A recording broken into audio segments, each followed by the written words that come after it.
Начать с чего? Начнем с какой-то вдохновительной речи и потом перейдем к профессиональной, Да, правильно? сегодня у нас в гостях Эльза Тышко из Филадельфии, Соединенных Штатов Америки. Все уже ее, конечно, вы знаете по нашим предыдущим проектам. Она и ее 4 детей участвуют у нас всегда активно во всех проектах. И нам очень приятно, что сегодня она пришла, чтобы нам рассказать, во-первых, о том, как она стала врачом, как она вот живет в Америке, и плюс еще ответить на наши вопросы, касающиеся ее профессии. Хорошо? Пожалуйста, отключите все сейчас микрофоны и будем слушать Эльзу. Окей, в любом случае записываем мы, и после этого файл с записью нашей встречи появится в группе. Окей? Отключаем звук. Эльза, добро пожаловать, и спасибо, что ты сегодня пришла к нам, и очень рада видеть тебя вот воочию, так, не в каком-то там, да, в музыкальном. И, пожалуйста, слушаем. Я, во-первых, хочу поблагодарить всех вас за предоставленную мне честь выступить сегодня. Мне очень было приятно. И для меня такое признание среди землячек моих — это как дополнительное что-то, я не знаю, как какая-то дополнительная веха в моей жизни, что-то, какой-то предел, который я получила и который для меня очень важный на данный момент. Ам, Благодарю всех вас и каждый из вас, что сегодня, в этот хороший день такой или вечер, у кого какое время дня, что вы пришли и познакомиться со мной, и послушать то, о чем я буду говорить. Ну, я начинаю, наверное, с истории, скажем, своей карьеры, или какие-то поделиться своими советами, как совмещать, меня очень часто спрашивают, как ты это делаешь, ты супермама или нет, как ты совмещаешь и семью, и карьеру, и 4 детей, и отучилась стать доктором, или там бизнес свой, в общем, ведешь. Ну, поделюсь с вами своими советами. То есть есть какие-то... Я вот подумала перед тем, когда вы меня пригласили, я подумала и сделала какой-то анализ у себя в голове, о чем же можно говорить. И я поняла, что были какие-то ключевые вещи в моей жизни, которые помогли мне через мою усталость, через мою учебу, через преодоление всех каких-то сложностей, которые у меня возникали во время моего становления здесь, в Америке, скажем так. А, Первым пунктом я бы выделила наметить перед собой какие-то цели. Может, это звучит банально, но это очень важно, тем не менее. То есть вы должны себе поставить какие-то цели, где вы видите себя через 5 лет, где вы видите себя через 10 лет.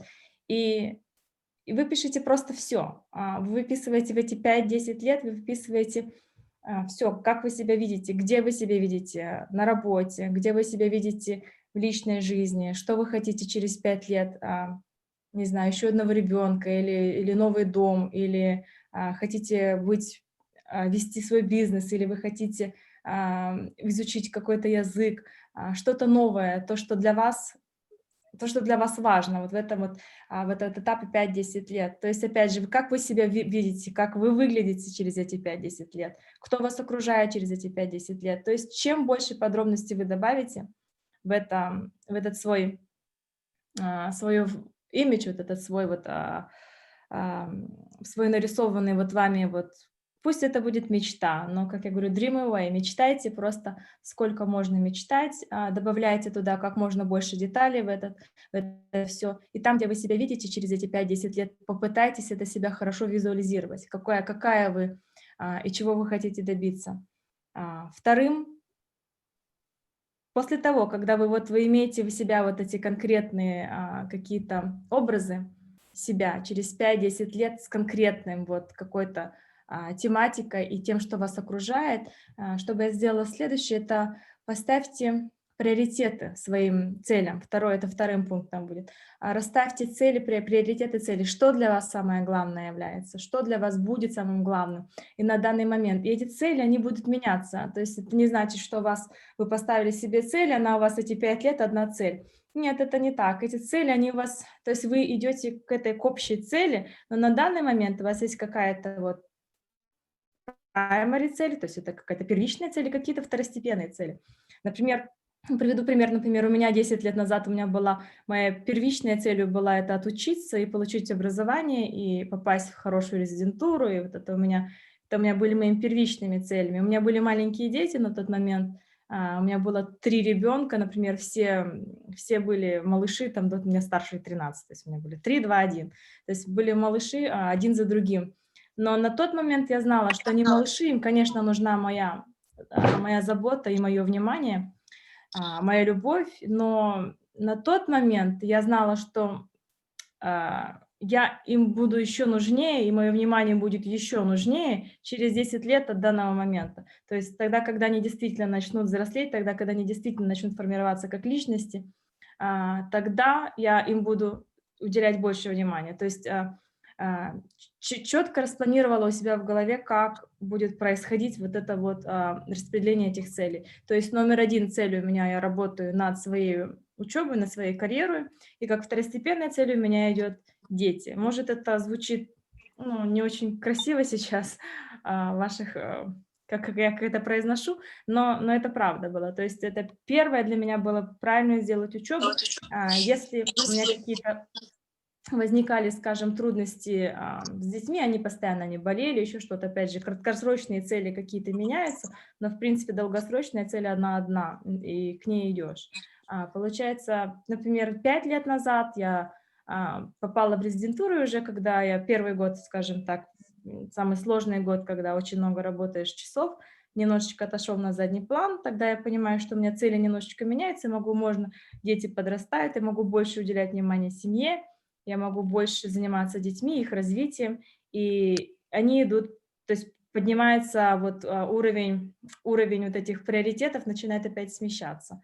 Когда я закончила резидентуру, я уже знала к концу резидентуры, что я хочу, как я вижу себя в своей работе и в семье. И опять вот оно у меня начинало смещаться, опять пошла уже семья и дети пошли наверх, по сравнению с карьерой. То есть, даже первый план я знала, что я хочу работать part-time, я не хочу, то есть на частичную ставку, я не хотела работать уже на полную занятость, потому что я хотела уже, скажем так, ощутить материнство. У меня четвертый ребенок к тому моменту появился, и хотела уже, я даже не могу сказать, что отдохнуть, но я хотела именно насладиться вот этим материнством, и я сместила вот эту свою позицию, а, профессиональную на более низкую планку, чем позицию, как матери, как хранительницы очага или, вот именно как женщина, скажем, вот в таком плане.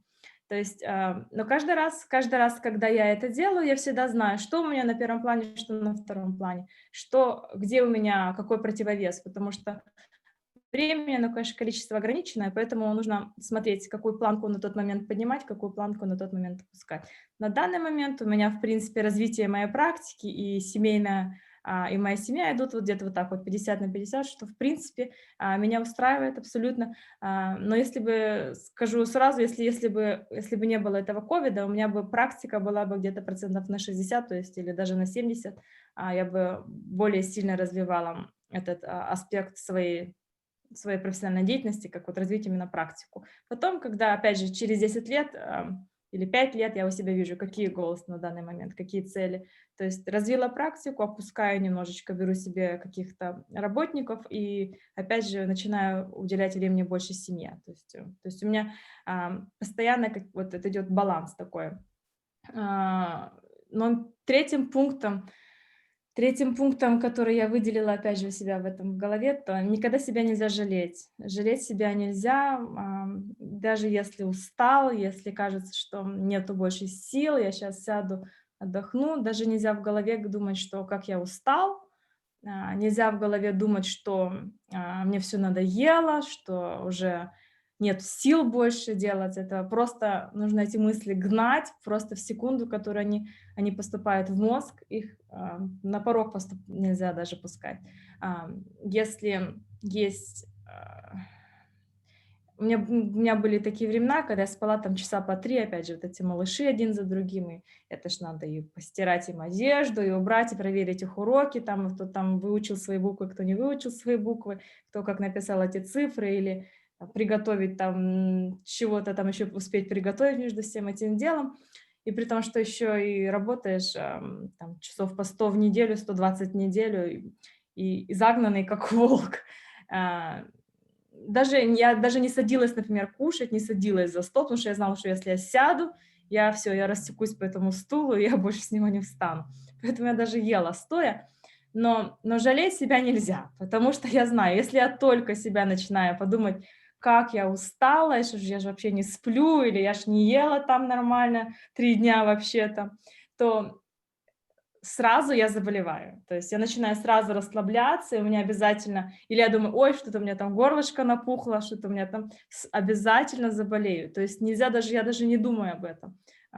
Напухло горло, не напухло горло, ударилась, не ударилась, иди дальше вперед и не обращай внимания вообще ни на что, и не жалей себя. Может быть, это и нехорошо, но, с другой стороны, оно мне, в принципе, помогало. Я не могу сказать, что у меня какой-то был урон со здоровьем, от этого или еще что-то. Мне кажется, чем меньше об этом думаешь, тем оно как-то отходит. Я всегда с детства почему-то болела только на каникулах. То есть ну, как-то, если есть какой-то драйв, то с ним идешь, идешь, и так получается, что, ну, и потихонечку как-то и выходишь с этого всего. А, Раз у меня одногруппник, когда я училась в этой школе медицинской, мой одногруппник говорит, что как так все, когда мы спрашиваем, у кого как дела, как прошли выходные, все там начинают жаловаться: ой, я там не успел то выучить, или там у меня ребенок, у него был ребенок, у нас не у многих были дети, когда мы там учились. Но он говорит, что у меня, например, ребенок, я там ночью не спал. Он говорит: а почему, когда Эльзу не спросишь, у нее всегда все хорошо, у нее всегда, она никогда не жалуется, у нее всегда все хорошо. Говорит, наверное, один день она просто возьмет, упадет и на куски развалится. Никогда. Ну, я правда, я никогда не жаловалась, потому что я и не хотела жаловаться, у меня не было мысли жаловаться. Ну да, я устала, но опять же, не жалей себя, потому что начинаешь себя жалеть, и все, и ты уже этого не сделаешь, ты уже не выполнишь эту программу, которую ты хотел выполнить. То есть все отлично, все супер, все вперед с песней, с боем. Потом 4-м пунктом я сделала такое, а, что может сделать один человек, может и с другой человек сделал. То есть мне, в принципе, я училась в Москве, училась математике, физике, здесь я переквалифицировалась на медицину, но, может, я хотела бы там и писателем быть, или поэтессой, или песни петь. Все хочу, все везде хочу, разорваться не могу. Но дело в том, что я верю, что может один человек, может и другой человек. То есть у нас нету такого, что мы все люди, все одинаковые, мы все родились, ну да, у кого-то ДНК, у кого-то склонность тут или склонность здесь. Но на самом деле талант это очень редко, скажем, это когда настоящий такой талант, это большая редкость, когда быть таким гением. А в основном 99,9% людей они добиваются все просто своими силами. То есть если ты учишь эту математику, если ты сидишь, решаешь эти примеры больше, чем другой, у тебя математика получается лучше. Если ты сидишь, читаешь биологию, то у тебя биология получается лучше. Если ты читаешь книжки и хочешь заниматься, развиваться, писать какие-то стихи или песни, или рассказы, книжки, то есть опять же получается у тебя этот лучший тоже аспект. То есть в принципе нету такого, что талант и кому-то там дается легко, кому-то не дается легко. Нет, всем дается одинаково, все просто это просто как вот мышечная работа мозга. То есть ты заставляешь его, делаешь, и научился. То есть и в принципе, хотите вы пойти в астрофизику или вы хотите пойти, я не знаю, ну вот в принципе, ну нету никаких ограничений. Ограничения только у нас у самих в голове. Других ограничений у нас нет. То есть если мы решили себе, что я, например, я не склонна к языкам, или я не умею математику делать, у меня она не идет, она в меня, это не мой предмет. Все у нас в голове, ничего этого нету. Просто все, что нужно, это не жалеть себя и перебороть вот этот вот момент и продолжать над ним работать. Нету никаких ограничений нету. То есть все у нас в голове. Убрали этот блок какой-то вот моральный, и все будет отлично. Потом следующее. Когда есть 5-й пункт там идет у меня, когда проводите время свое, например, какое-то время в выходные дни, или свободное время, свое свободное время, нужно его тратить тоже в качественном, quality way, то есть качественно. То есть если вы, например, отдыхаете с семьей, у вас суббота, воскресенье, вот у вас есть, опять же, тут опять выносим с собой этот список целей и наших задач, которые мы себя видим через 5 или 10 лет. Опять мы его достаем и начинаем смотреть. Значит, у нас номер один идет карьера, номер два у нас идет, например, семья, или номер два у нас идет хочу похудеть на 5 килограмм, или хочу выучить английский язык, или хочу заговорить на французском. То есть достаем вот этот вот наш списочек, и даже в свободное время мы что делаем? Мы берем и по этому списку работаем. То есть в выходное время, в свободное время от работы мы берем и развиваем другие пункты. Нужно как бы по минимальному вот этого время, то есть не тратить время так, как бессмысленно, а именно тратить так с пользой. Например, я любила читать книжки. Я когда переехала в Америку, я сперва эти книжки как-то пыталась читать на русском, потом оно мне тяжело их как-то доставать было, я как-то бросила, дети, нет у меня времени эти книжки читать. Не шло у меня. Потом уже как-то книжки на английском языке, они как-то меня не ложились. Меня оно как-то отторгалось мною, как-то совершенно не переваривалось, не усваивалось. И долгое время эти книжки просто не читала, только читала то, что мне надо по моей учебе, что у меня было с головой чтение. Но у меня и не было свободного времени их читать, и не было у меня, скажем, не могла на английском языке я вот эти книжки в себя как-то вот прочитать, не могла их усвоить. Ну, потом поняла, что как бы у меня отсутствует этот аспект жизни, который меня, в принципе, добавлял мне счастье в мою жизнь, который делал меня более полным человеком, когда я читала. Или сейчас, когда я, например, не читаю вообще ничего, и на меня как бы я понимаю, что мне этого не хватает. Я решила, ну хорошо, ладно, возьму, я по часу каждый конец еду на работу и назад, возьму я подписку на аудиокнижки и на английском языке. Они в меня вообще первая книжка в меня вообще не шла, вторая книжка в меня еле-еле, я теряла полностью, суть, пока я еду за рулем, там кто-то меня подрезал, у меня полностью полкнижки уже с головы вылетело. Не хватало словарного запаса, не хватало мне еще постоянно чего-то, отвлекалась. Но потом как-то оно в меня настолько вошло, что слушать книжки для меня, ну, конечно, я всё равно предпочитаю взять книжку, почувствовать, какая она тяжеленькая, эти страницы хрустящие переворачивать, запах этой книжки. Но если ее нету, ну, что поделать? Ну, включила себе эту книжечку, еду, и отлично. То есть все равно ты учишь много всего, все равно у тебя есть эта история, и постепенно ты входишь в это. Да, иногда надо менять какие-то способы подачи этого материала или способы подачи ам, восприятия какой-то информации, и как не обязательно он будет, например, хочу отдыхать и только на Мальдивах. Нет, можно отдохнуть у себя и на огороде, просто в качественном способе. То есть сделайте то, что вам даст подъем такой эмоциональный, и при этом еще будет вас постоянно развивать. То есть время свободное, например, я готовлю кушать, у меня в ушах книжка, например, сейчас на данный момент, или я еду куда-то, опять же, я слушаю, например, книжку, или а, ну, просто мне уже дети привыкли, у меня постоянно эта книжка везде. То есть в любой момент свободный, я ее слушаю. Если даже не свободный, я что-то в это время постоянно делаю. То есть я не говорю, что у меня свободные руки или еще что-то. Но вот этот момент, когда ты делаешь что-то в свободное время, эти приоритеты свои куда-то расставляешь. Например, если я с детьми время провожу, я стараюсь с ними как-то провести время качественно, чтобы они тоже его запомнили или как-то, чтобы оно отложилось. Когда мы с семьей, например, когда я работала очень много времени, сейчас у меня, конечно, получше с своей практикой, но когда я проходила в резидентуре, я работала, больше где-то 100 часов в неделю, у меня была только работа, еще плюс на дорогу по часу в каждый конец, это было ужасно.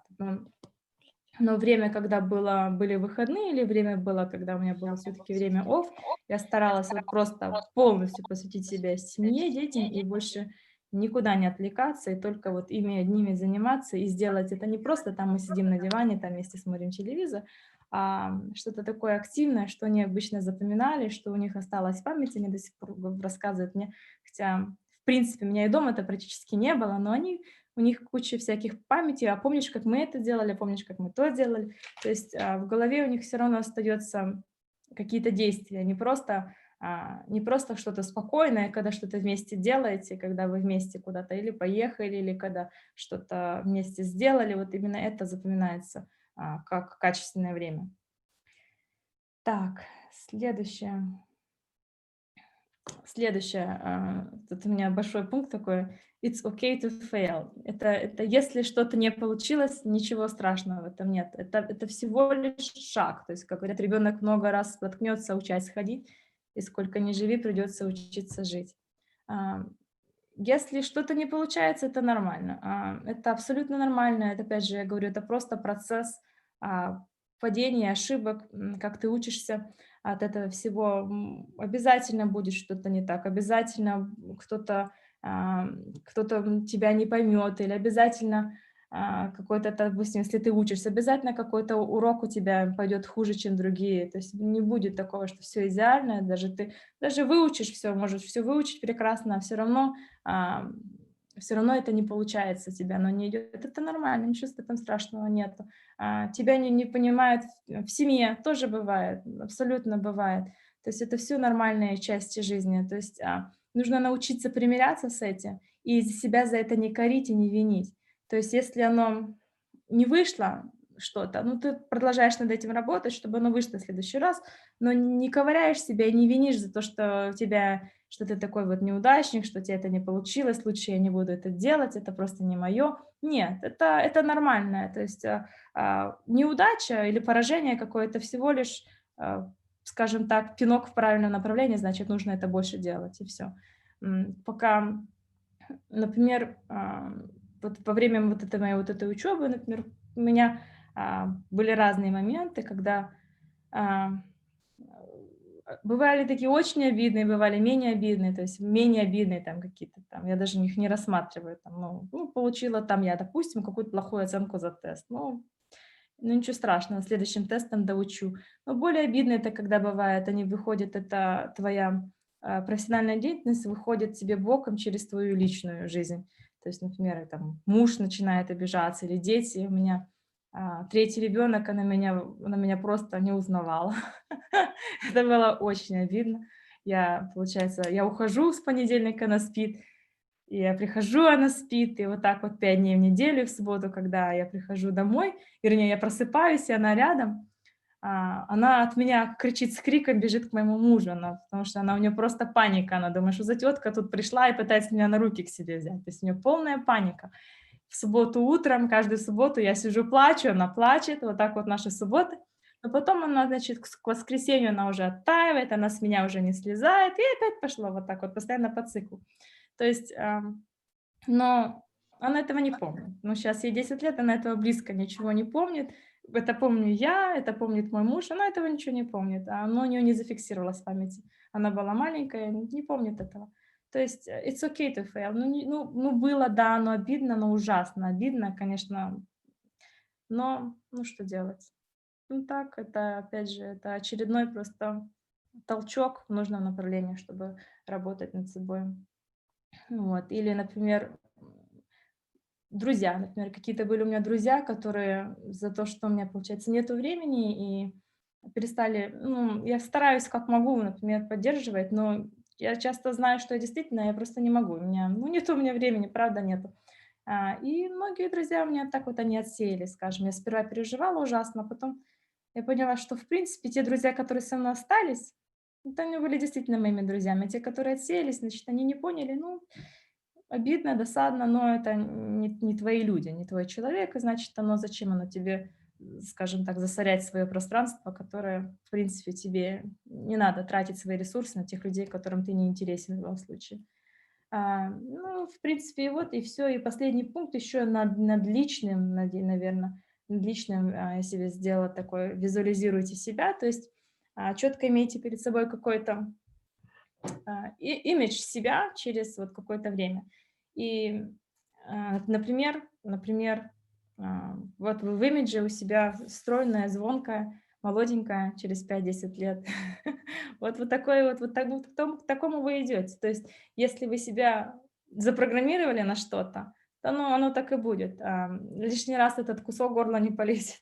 То есть или еще что-то, но нужно постоянно именно держать себя, вот, а, работать над собой. Если вы видите себя эти через 5-10 лет такой-то, вот значит и в своих вот личных каких-то вот в мелких движениях, что вы едите, вы как вы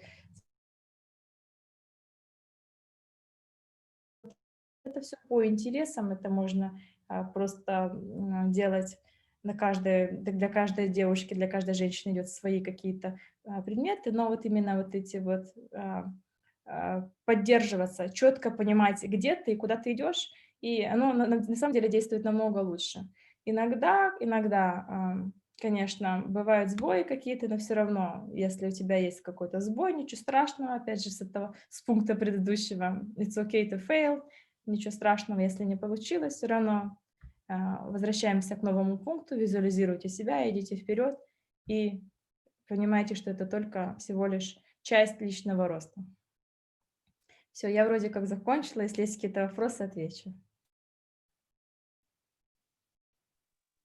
Спасибо огромное. Я думаю, всем было очень интересно послушать. И, в принципе, ты очень хорошо систематизировала то, о чем, я думаю, каждая из нас в какой-то момент жизненный, некоторые из нас как бы постарше, может быть, раньше, некоторые еще моложе, у которым еще это предстоит.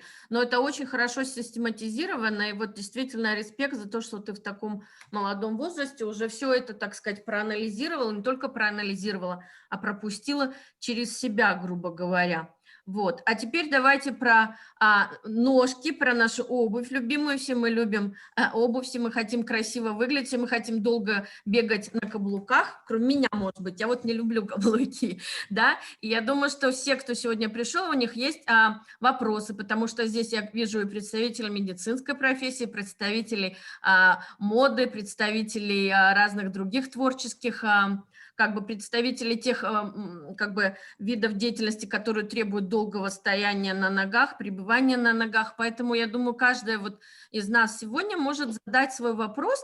Пожалуйста, представляйтесь, включайте микрофон, когда вы хотите задать вопрос. Поднимайте руку, я всех вижу. Те, кто не включил камеру, вы, может быть, нам тоже покажетесь, включите камеру, чтобы мы не всех знаем, допустим, кто находится. Вот, и давайте будем теперь уже общаться в таком режиме. Вопрос-ответ. То есть по одному вопросу от каждой, а потом уже посмотрим. Давайте начнем. Кто хочет первый задать вопрос? Поднимаем руку и включаем микрофончик. Так, ну, и где? Так, Ирина Дармаева, Венгрия. Включай микрофон, пожалуйста, Ира. Добрый день. Добрый. Спасибо большое за организацию встречи. Мне было очень интересно.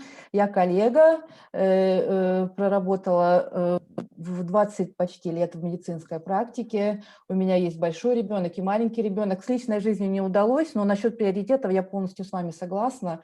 То есть такие моменты. Это не вопрос, опять же, я обычно даю просто какие-то дополнения, не свое видение всего рассказанного. То есть в какой-то части жизни у меня совсем другие были приоритеты, но я хочу сказать, что врач, он проживает несколько жизней. То есть мы проживаем более интенсивную жизнь, чем представители какой-то другой профессии. То есть поэтому, конечно же, у нас из-за специфики этой профессии намного больше, может быть, скапливается какого-то опыта, но своего жизненного, к сожалению, не всегда хватает, чтобы решать свои проблемы. Вот, поэтому у меня было, я могу сказать, что были какие-то неудачи, но эта передача не про меня. Я насчет того, я полностью с вами согласна, что нельзя фрустрировать и принимать вот в отношении того, что я только что сказала, насчет своих неудач. То есть их нужно вставать, идти дальше, и ни в коем случае нельзя фрустрировать, потому что они нам не идут на пользу. То есть переживания наших неудач. И еще хотела сказать, что насчет того, что мы должны проживать каждую минуту с пользой, я тоже с вами согласна, потому что на данный момент я не работаю в практике, до этого я была врачом в нейроинтенсивном отделении, и в Венгрии тоже, но сейчас я занялась совсем другой работой, тоже связанной с медициной, но она связана с документацией. То есть и в то же время я тоже должна проживать каждую свою минуту с пользой и продумать наперед, то есть как спланировать время со своей семьей, со своими друзьями, чтобы это все прошло с пользой. Но в то же время, и это тоже может, конечно, утомить, и есть, очень редко я даю себе возможность ничего не делать. Наверное, у вас это тоже такое есть.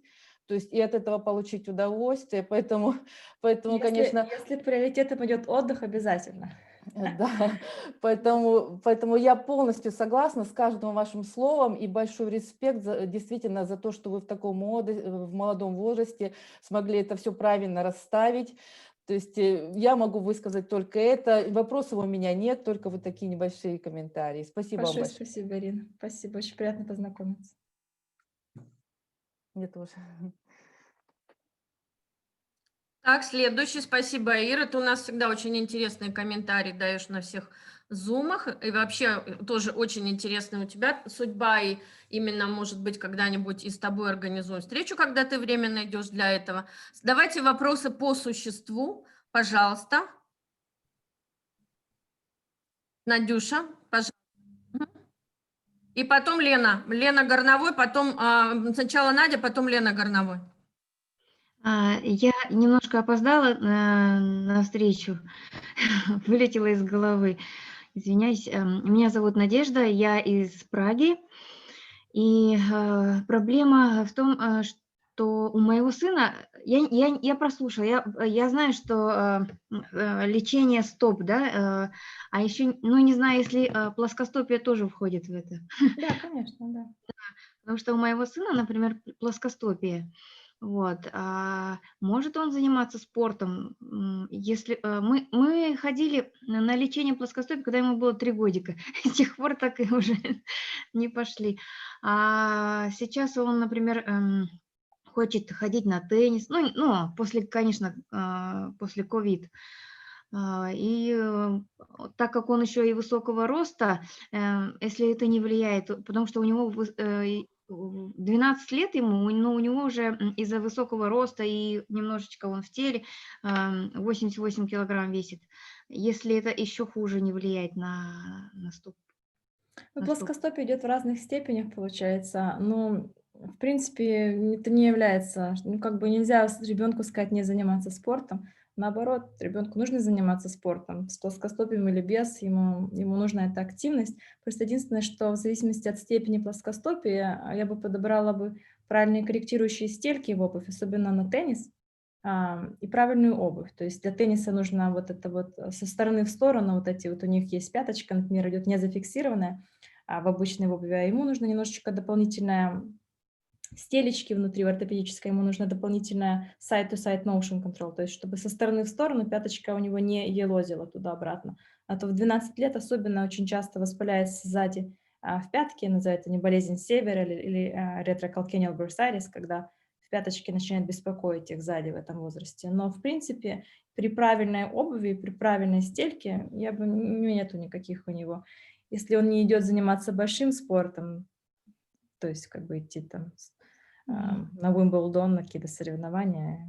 В принципе, он может даже каждый день ходить заниматься спортом, просто в правильной обуви и в правильной стелечке. Вам нужна хорошая стелечка ортопедическая, и все.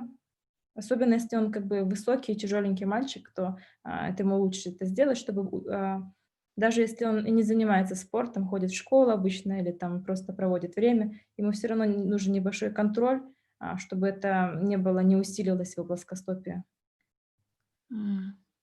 Понятно. А если из-за того, что из-за высокого роста, подумываю его записать еще на баскетбол, это как сказать, не повлияет еще хуже? Нет, абсолютно. Я скажу, что у нас баскетбол играет в основном в Америке, афроамериканцы, и у них плоскостопие, но у всех очень сильное. То есть намного выше процент плоскостопия, чем, скажем, других ethnicities. Но прекрасно играет в баскетбол. То есть, наоборот, я бы сказала, она укрепляет эти мышцы, икроножные, вот эти вот мышцы, которые контролируют плоскостопие, поэтому нету проблем никаких с баскетболом вообще. То есть даже наоборот, только плюс. Единственное, что, опять же, стелечку правильную, ортопедическую, уже на этот раз больше на баскетбол. То есть они есть, там буквально небольшие изменения в этих стелечках, которые что добавить, что снять, в зависимости от вида спорта, которые ему помогут функционировать и даже лучше отпрыгивать, скажем, чем он может сейчас без стелечки. Мгм. Понятно. Спасибо большое. Если какие-то есть вопросы конкретно что именно надо по спорту, вы мне напишите, я вам напишу, что именно в этой стельке должно быть адресовано. Мгм. Спасибо, благодарю. Воспользуюсь. Лена, пожалуйста. Всем привет, Эльза, спасибо за эфир. Привет, Лена. У меня такой вопрос. Возможно ли и где это покупать? Обувь, которая и красивая, элегантная, лаконичная, и не вредит ногам. У меня у меня каблуки есть, очень высокие, остались с прошлых лет. И вот как-то я 1,5 года назад надела на какое-то мероприятие, ходила там 3 часа и танцевала. На следующий день у меня одна стопа была просто синяя вся и болела страшно. Я думаю, вот она пришла, то ли старость, то ли что. И с тех пор я не ношу эти каблуки вообще никогда, никуда. Купила себе лоферы, думаю, ну где-то должны же, если я смотрю какие-то там обувь, которая полезна для ног, она, ну, как галоши, она мне не нравится эстетически. Которая мне нравится, она, конечно, сразу я вижу, что там то не то, там не сяк, и нет суппорта, ничего. в общем. Для каких целей обувь? На каждый день или на мероприятие? На каждый день и на Ну, на мероприятии. каждый день на каблуках ходить, это вообще это вредно. Я сама любитель каблуков, честно сказать. Нет, Я сама любитель каблуков, но каждый день я в каблуках, например, не хожу. Например, на работе, если я знаю, что мне длительное время или даже куда-то ходить, если я знаю, что мне длительное время ходить или провести на ногах, я никогда не надену каблук. То есть, или если у меня есть какой-то каблук, у меня под столом есть еще одна пара обуви сменная, которую я могу переодеть в любой момент, когда они у меня чувствуют, что они устают. То есть, в принципе, мне кажется, сейчас современной модой обуви, такой, которая и удобная, и красивая, но как раз вот даже по сравнению с тем, что было 5 лет назад, ну просто завались эта обувь. Она вся на плоском, сейчас столько вот это вот как раз female empowerment, то есть вот это вот, что женщинам дают сейчас больше, как феминизм пошел на волне, и то, что женщины к власти больше приходят, оно как-то дает нас выводить с этих каблуков на плоскую подошву, на более удобную обувь.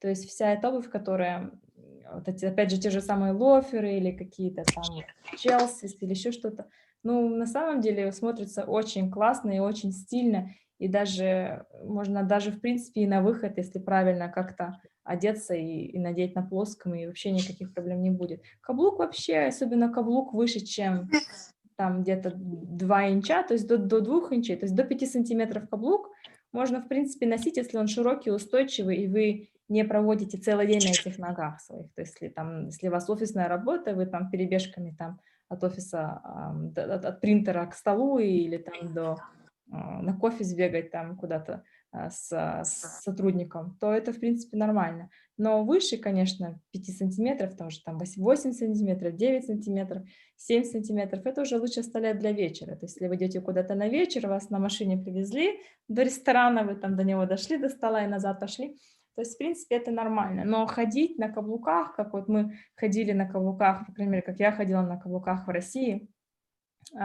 просто с утра пошел в университет на каблуках и ходишь на них, там, вот этих здоровенных каблуках, пока их не сломаешь целый день, еще и с магазина авоськи несешь тоже на каблуках.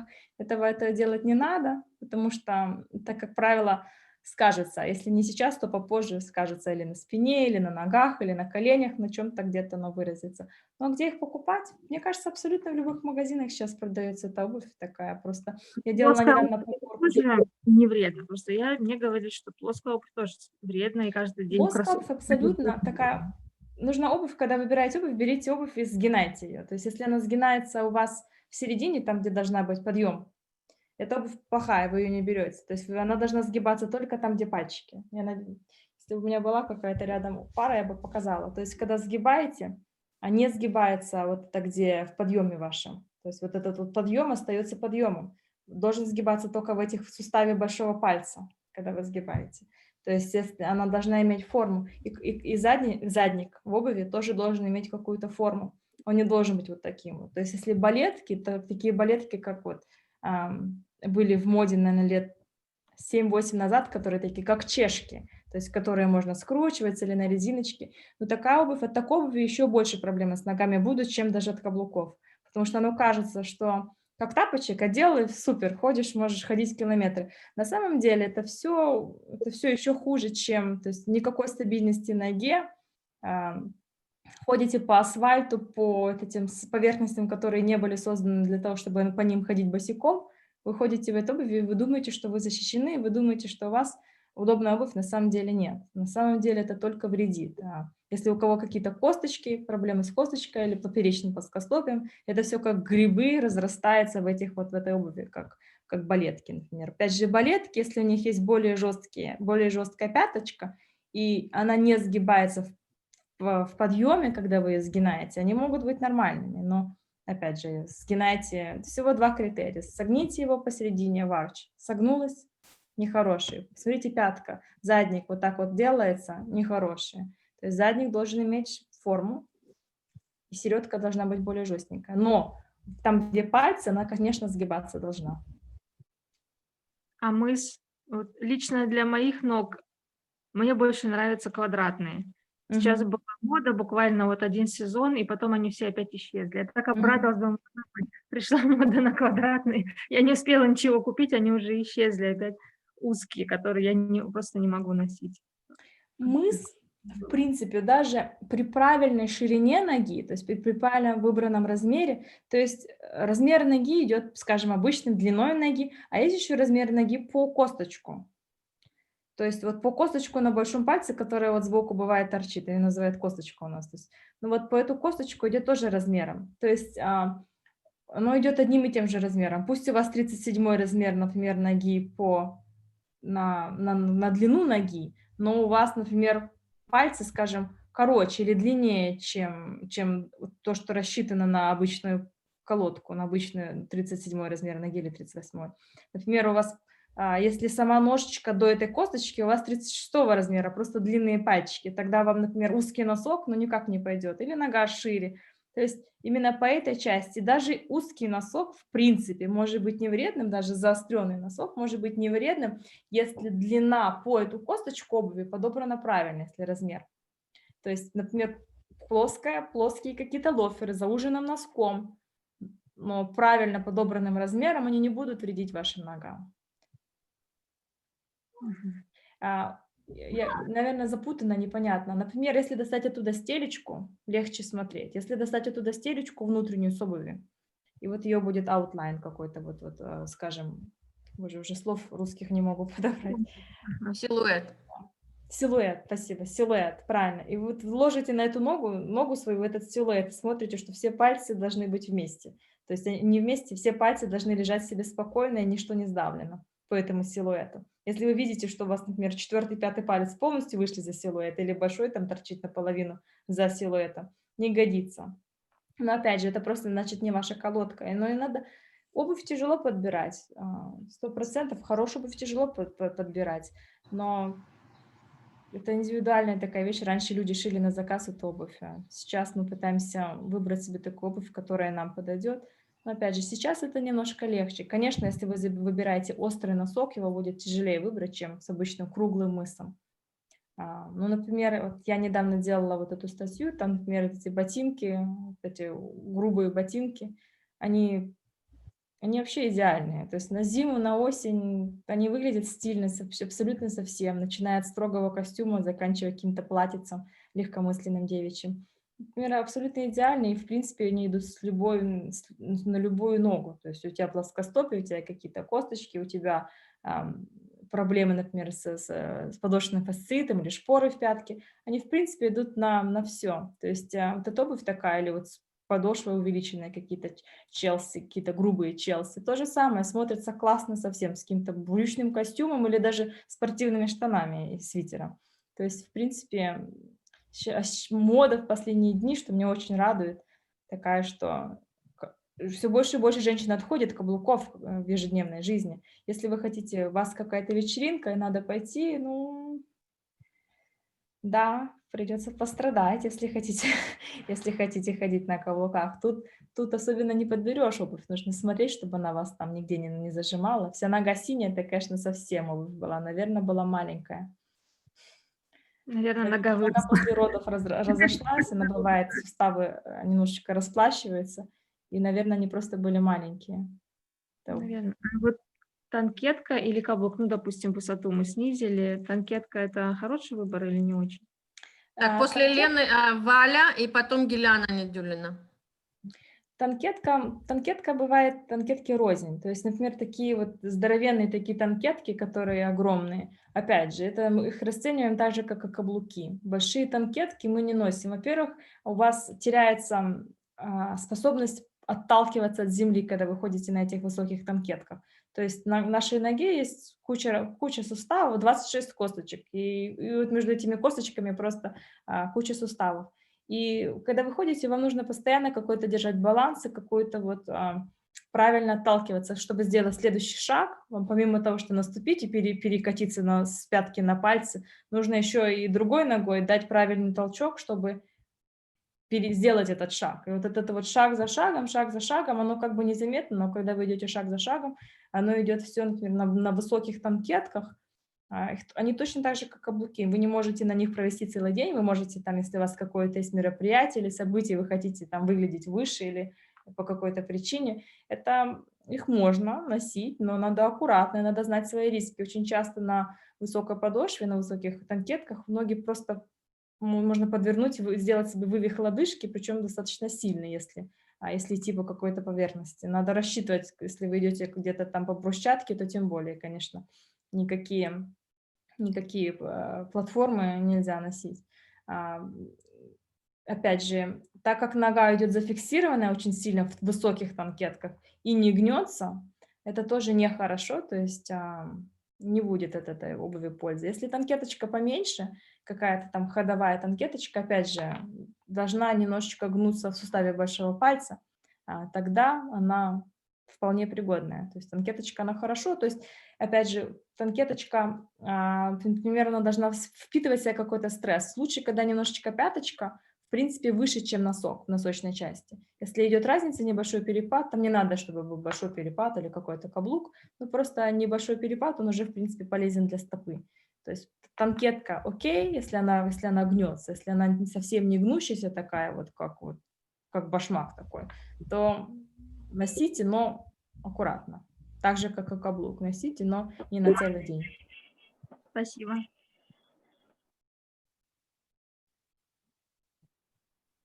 Здравствуйте. Здравствуйте. Валентина Фиц. Спасибо большое. Валентина Фиц, Словакия. У меня два вопроса, если можно. Да, конечно. Вопрос. Подростки, сын тоже 13 лет,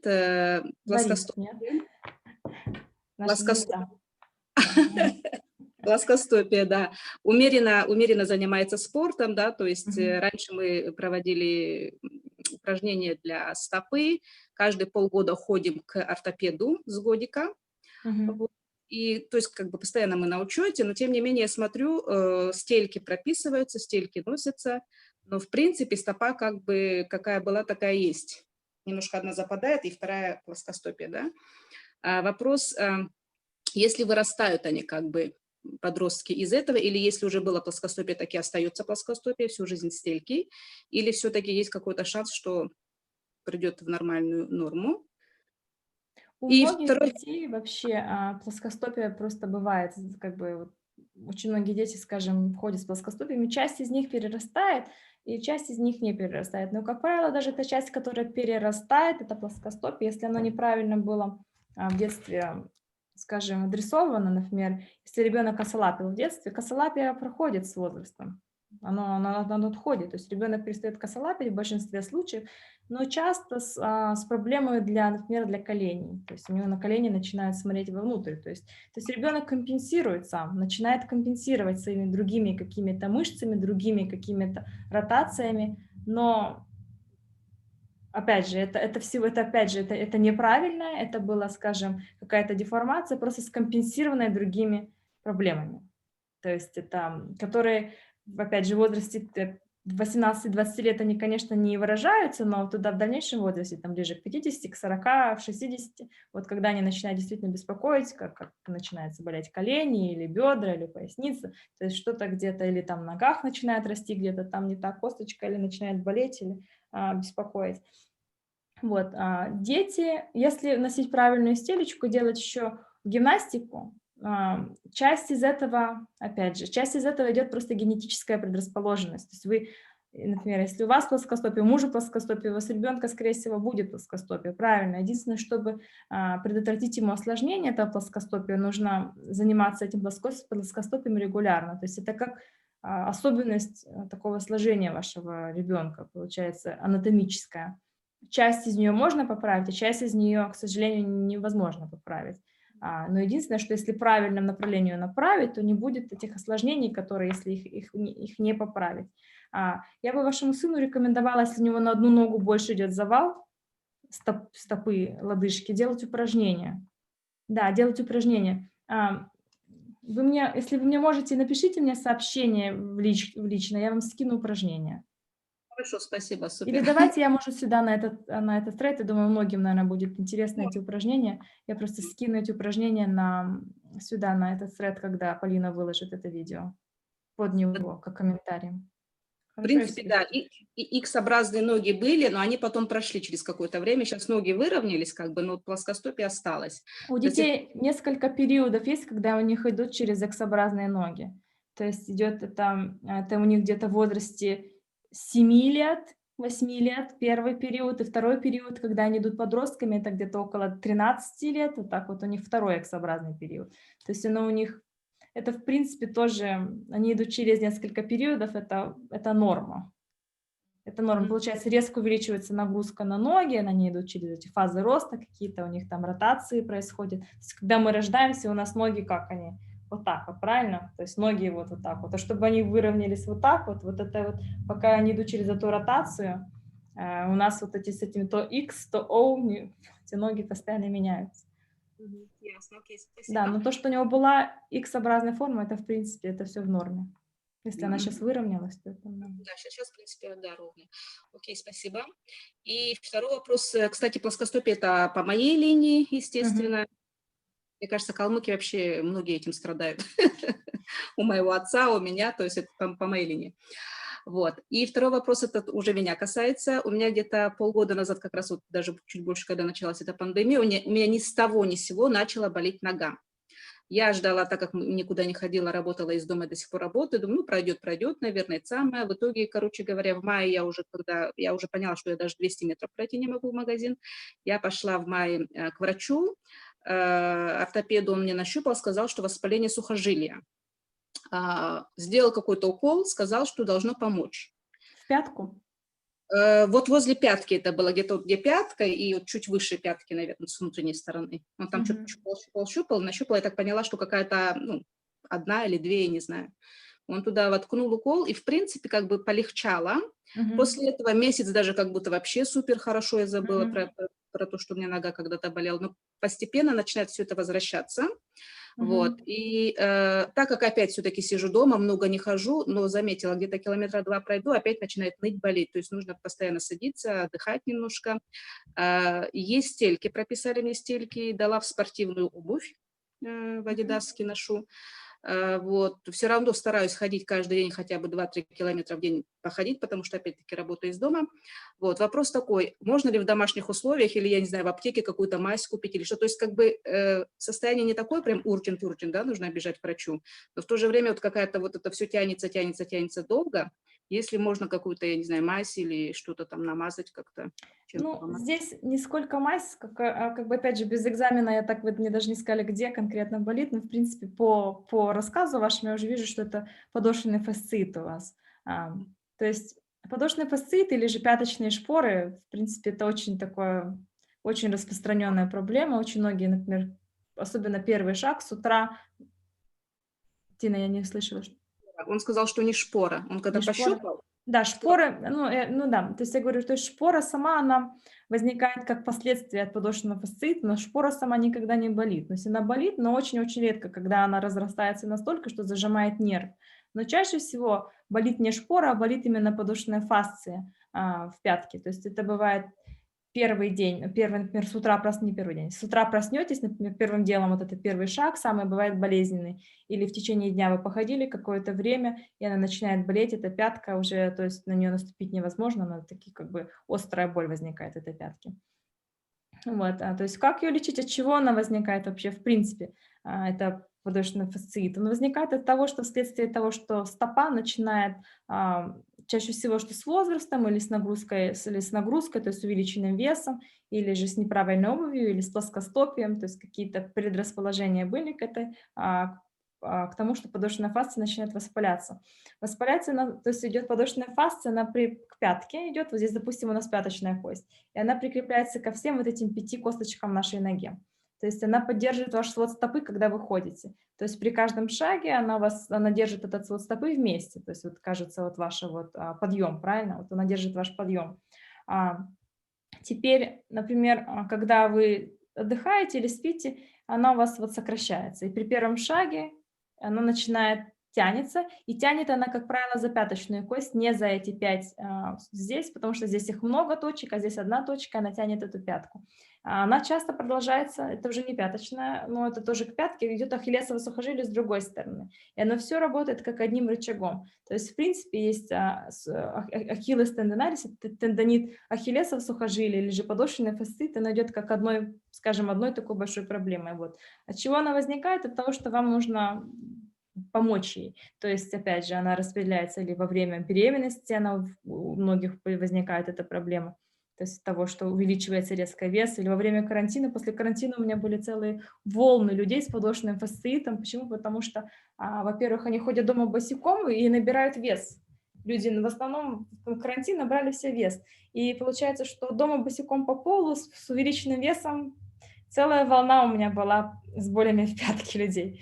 Где-то пришли в июне, июле, целая волна была их. То есть что нам делать, как нам помочь в домашних условиях, как это лечить, потому что уколы в пятку, Тина не даст мне соврать, что не очень болезненно, это очень больно.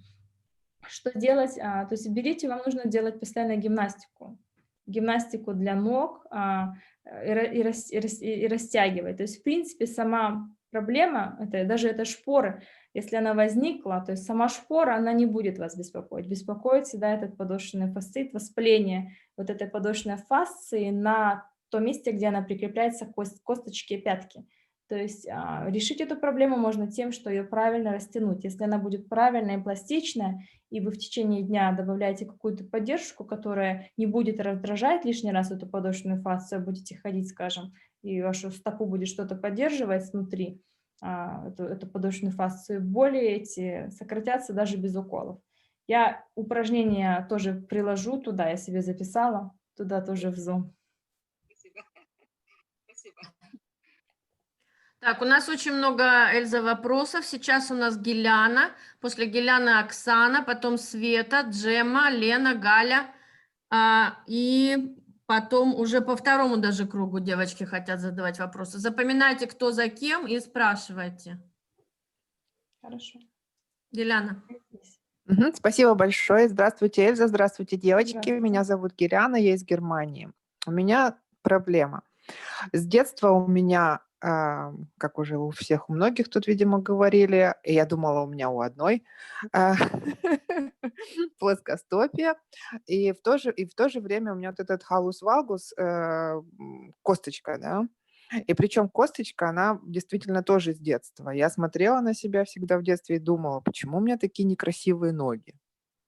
Вот. А теперь мне уже 47 лет, и эта косточка дает о себе знать. Она периодически болит, приходится долго постоишь, болит. Ношу эти стельки, ношу специальную обувь. Когда стала носить стельки, стало меньше болеть. Вот. Но у меня такой вопрос. Вот там многие говорят насчет операции. Имеет ли смысл делать операцию или нужно ждать, пока уже совсем невозможно будет ходить? Или как вот к этому относиться? Если вы хотите, Геляна, вы можете мне скинуть свои рентгены, потому что Мгм. если у вас есть рентген ноги, я могу Есть. глянуть. Мгм. В зависимости от того количества артрита, который у вас в суставе сейчас присутствует, когда вы ходите, у вас каждый шаг, в принципе, болезненный, если, например, без Нет, стели. вот я последний раз, когда делала, артрита не было, но вот косточка сама болит. Конечно, я уже давным-давно никакие каблуки не ношу и не носила практически никогда. Ну, совсем-совсем еще в молодости, может быть, там пару раз. Вот. Обувь ношу и всегда выбираю такую, которая, чтобы и на шишку не давила, чтобы это. Ну, в общем, у меня очень много критериев для выбора обуви. Вот. Ну, тем не менее, все равно получается, что если на шишку надавит обувь, потом шишка болит. Потом долго нужно ее там массировать, там, я не знаю, в спокойное положение ноги держать, чтобы не было никаких на нее воздействий. Вот такая проблема. Но артрита не было. Получается, халукс вальгус вообще-то, в принципе, как и все, оно так очень индивидуальное. То есть почему как бы, нельзя сказать, что один совет подойдет всем, потому что у всех получается разная степень этого халукс вальгуса. Нужно посмотреть, какой у вас, как у вас идет функция этого сустава, или палец хорошо наверх гнется или нет, или он у вас нету подвывиха в этом суставе. Опять же, степень его, даже операция идет, получается, абсолютно разные, на разные типы, на разные углы, на того угла, насколько этот угол увеличивается с возрастом. То есть, в принципе, если вы хотите, я могу вам более детально сказать, если посмотреть хотя бы на ваш рентген, если я уже вашу ногу не могу проэкзаминировать, но, в принципе, не могу сказать четко в вашем случае. Если я говорю так обычно, если оно болит и оно беспокоит, лучше прооперировать. Если вы пока можете чувствуете сами, что вы пока можете без операции, то можете без операции. Вам, то Ну, есть, то есть это крайний случай, да? Операция это уже вот можно... честно сказать, то да, лучше, я думаю, вы, скажем, себе можете еще лет 10 позволить ходить на этой косточке. Понимаете, операция на косточку – это крайний случай. То есть если она уже совсем беспокоит настолько, что ходить невозможно, то каждый шаг беспокоит, то лучше ее делать. Если вы, в принципе, в большинстве случаев вы в порядке, только иногда, если вы много походили или обувь какую-то неправильно надели, она вас беспокоит, то я бы пока на данный момент бы попробовала, опять же, поделать эти гимнастики, ходить просто в правильных супинаторах и эту операцию отложить. Потому что эта проблема не решается до конца, эта косточка, но косточка уйдет сама, визуально, она уйдет, визуально она, станет немножко полегче, да, но не то, что вы сможете носить всю обувь, которую вы не носили, или бегать вдруг километры, те, которые вы не бегали, тоже этого не произойдет. То есть это мы Ясно. откладываем на самое такое, если когда уже ничего Хорошо. другого не Мгм. помогает, то мы делаем Мгм. операцию. Хорошо. Спасибо вам большое, Эльза. Мгм. Всем добрый У меня вечер. все. Всем добрый вечер. Спасибо, Эльза, большое за время, уделенное нам. Всем большой привет. Оксана из Италии. У меня, в принципе, первый вопрос, уже очень много говорили вот именно тоже про плоскостопию. Причем у меня продольная, поперечная, Мгм. про шишку, но у меня оба эти, они не ярко выражены, то есть я, в принципе, ношу любую обувь и Мгм. могу целый день проходить, простоять. Вот я хотела спросить какие-то рекомендации, чтобы поддерживать в том состоянии, чтобы не было ухудшения. То есть, в принципе, у меня нет никаких неболевых ощущений, чисто визуально я просто вижу, что она у меня есть, и поддержать, чтобы то не стало хуже. Да. Какую обувь вы носите, Оксана? Я? Какую обувь вы носите, да? Какую обувь вы носите вот на работу и вообще в течение дня? Но в основном, конечно, сейчас ношу или средний каблук, или без каблука. Вот. Сейчас в условиях карантина никуда не уходим, а вот на какие-то вечерние мероприятия я ношу прям, высокий каблук я ношу. Не Мгм. часто, но ношу. То есть Понятно, да. То есть это только вечернее мероприятие. И меня, в принципе, интересует больше на ежедневном. То есть, В в основном принципе... небольшой каблук я ношу, потому что Мгм. я маленькая, хочется быть повыше, Мгм. и хочется удлинить ноги. Да-да-да. Вот. Есть какая-то даже обувь на небольшой платформе, но ношу ее очень редко, чисто когда вот именно она вот для этого образа, мне кажется, будет актуальна, потому что Да, да. ношу ненадолго и редко. Мгм. Ну, я вам скажу, что в принципе то, что вы делаете уже, оно уже звучит, то, что вы делаете все, чтобы поддержать здоровье этих ног. То есть небольшой каблук до 5 сантиметров даже полезен при поперечном плоскостопии. И опять же, если на нем целый день гулять, то, может быть, там по Италии смотреть все эти достопримечательности, конечно, может не годиться такое, но в принципе небольшой каблучок для поперечной плоскостопия лучше, чем абсолютно плоская обувь при поперечном именно плоскостопии. Да, то есть если вы носите обувь, и если вам туда, например, у вас длинный день работаете, вы на ногах, допустим, то, опять же, стелечка туда была бы лучше, чтобы она поддерживала вам это поперечное плоскостопие, чтобы не возникало проблемы и не возникало осложнений, чтобы халюкс вальгус не уходил настолько сильно, чтобы с возрастом нужна была какая-то операция или какие-то боли начинались. То есть эту стелечку, в принципе, надо носить в обуви, если при поперечном плоскостопии. У меня тоже поперечное плоскостопие, я хожу в обуви, у меня везде стелька. То есть я хожу везде, ее никто не видит, она у меня, что у меня, какая разница, я ее поменяла. Там впереди вот, да, такая, или она полностью может, допустим, как ее попробовать носить, допустим. Стелечка должна быть жесткая. То есть, опять же, тот же самый критерий, что я говорила насчет обуви, сгинаете ее в подъеме. Если эта стелька у вас в подъеме сгинается, эта стелька ваш вес не выдержит. Если вы пальцами можете согнуть эту стельку, когда вы наступите его всем весом своим, пусть он даже там 40 килограмм, допустим, дистрофик, кто-то очень худой, допустим, она не выдержит того, если вы ее пальцами можете согнуть. То есть это будет просто вам подстилкой в обуви, ничего вам она не даст. Эта стелечка должна иметь какую-то жесткость в себе в этом супинаторе. Она не должна обязательно доходить, например, я делаю эти, изготавливаю их, я, например, не делаю их на полную длину, потому что их легче менять с обуви в обувь.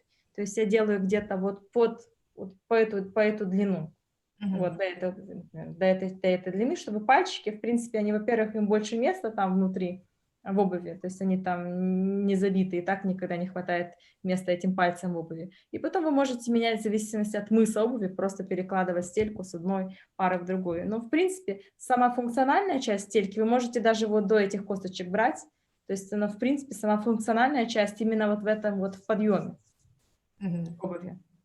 Вот. И, в принципе, на долгий день на работе лучше иметь эту стелечку внутри, проблемы с ногами.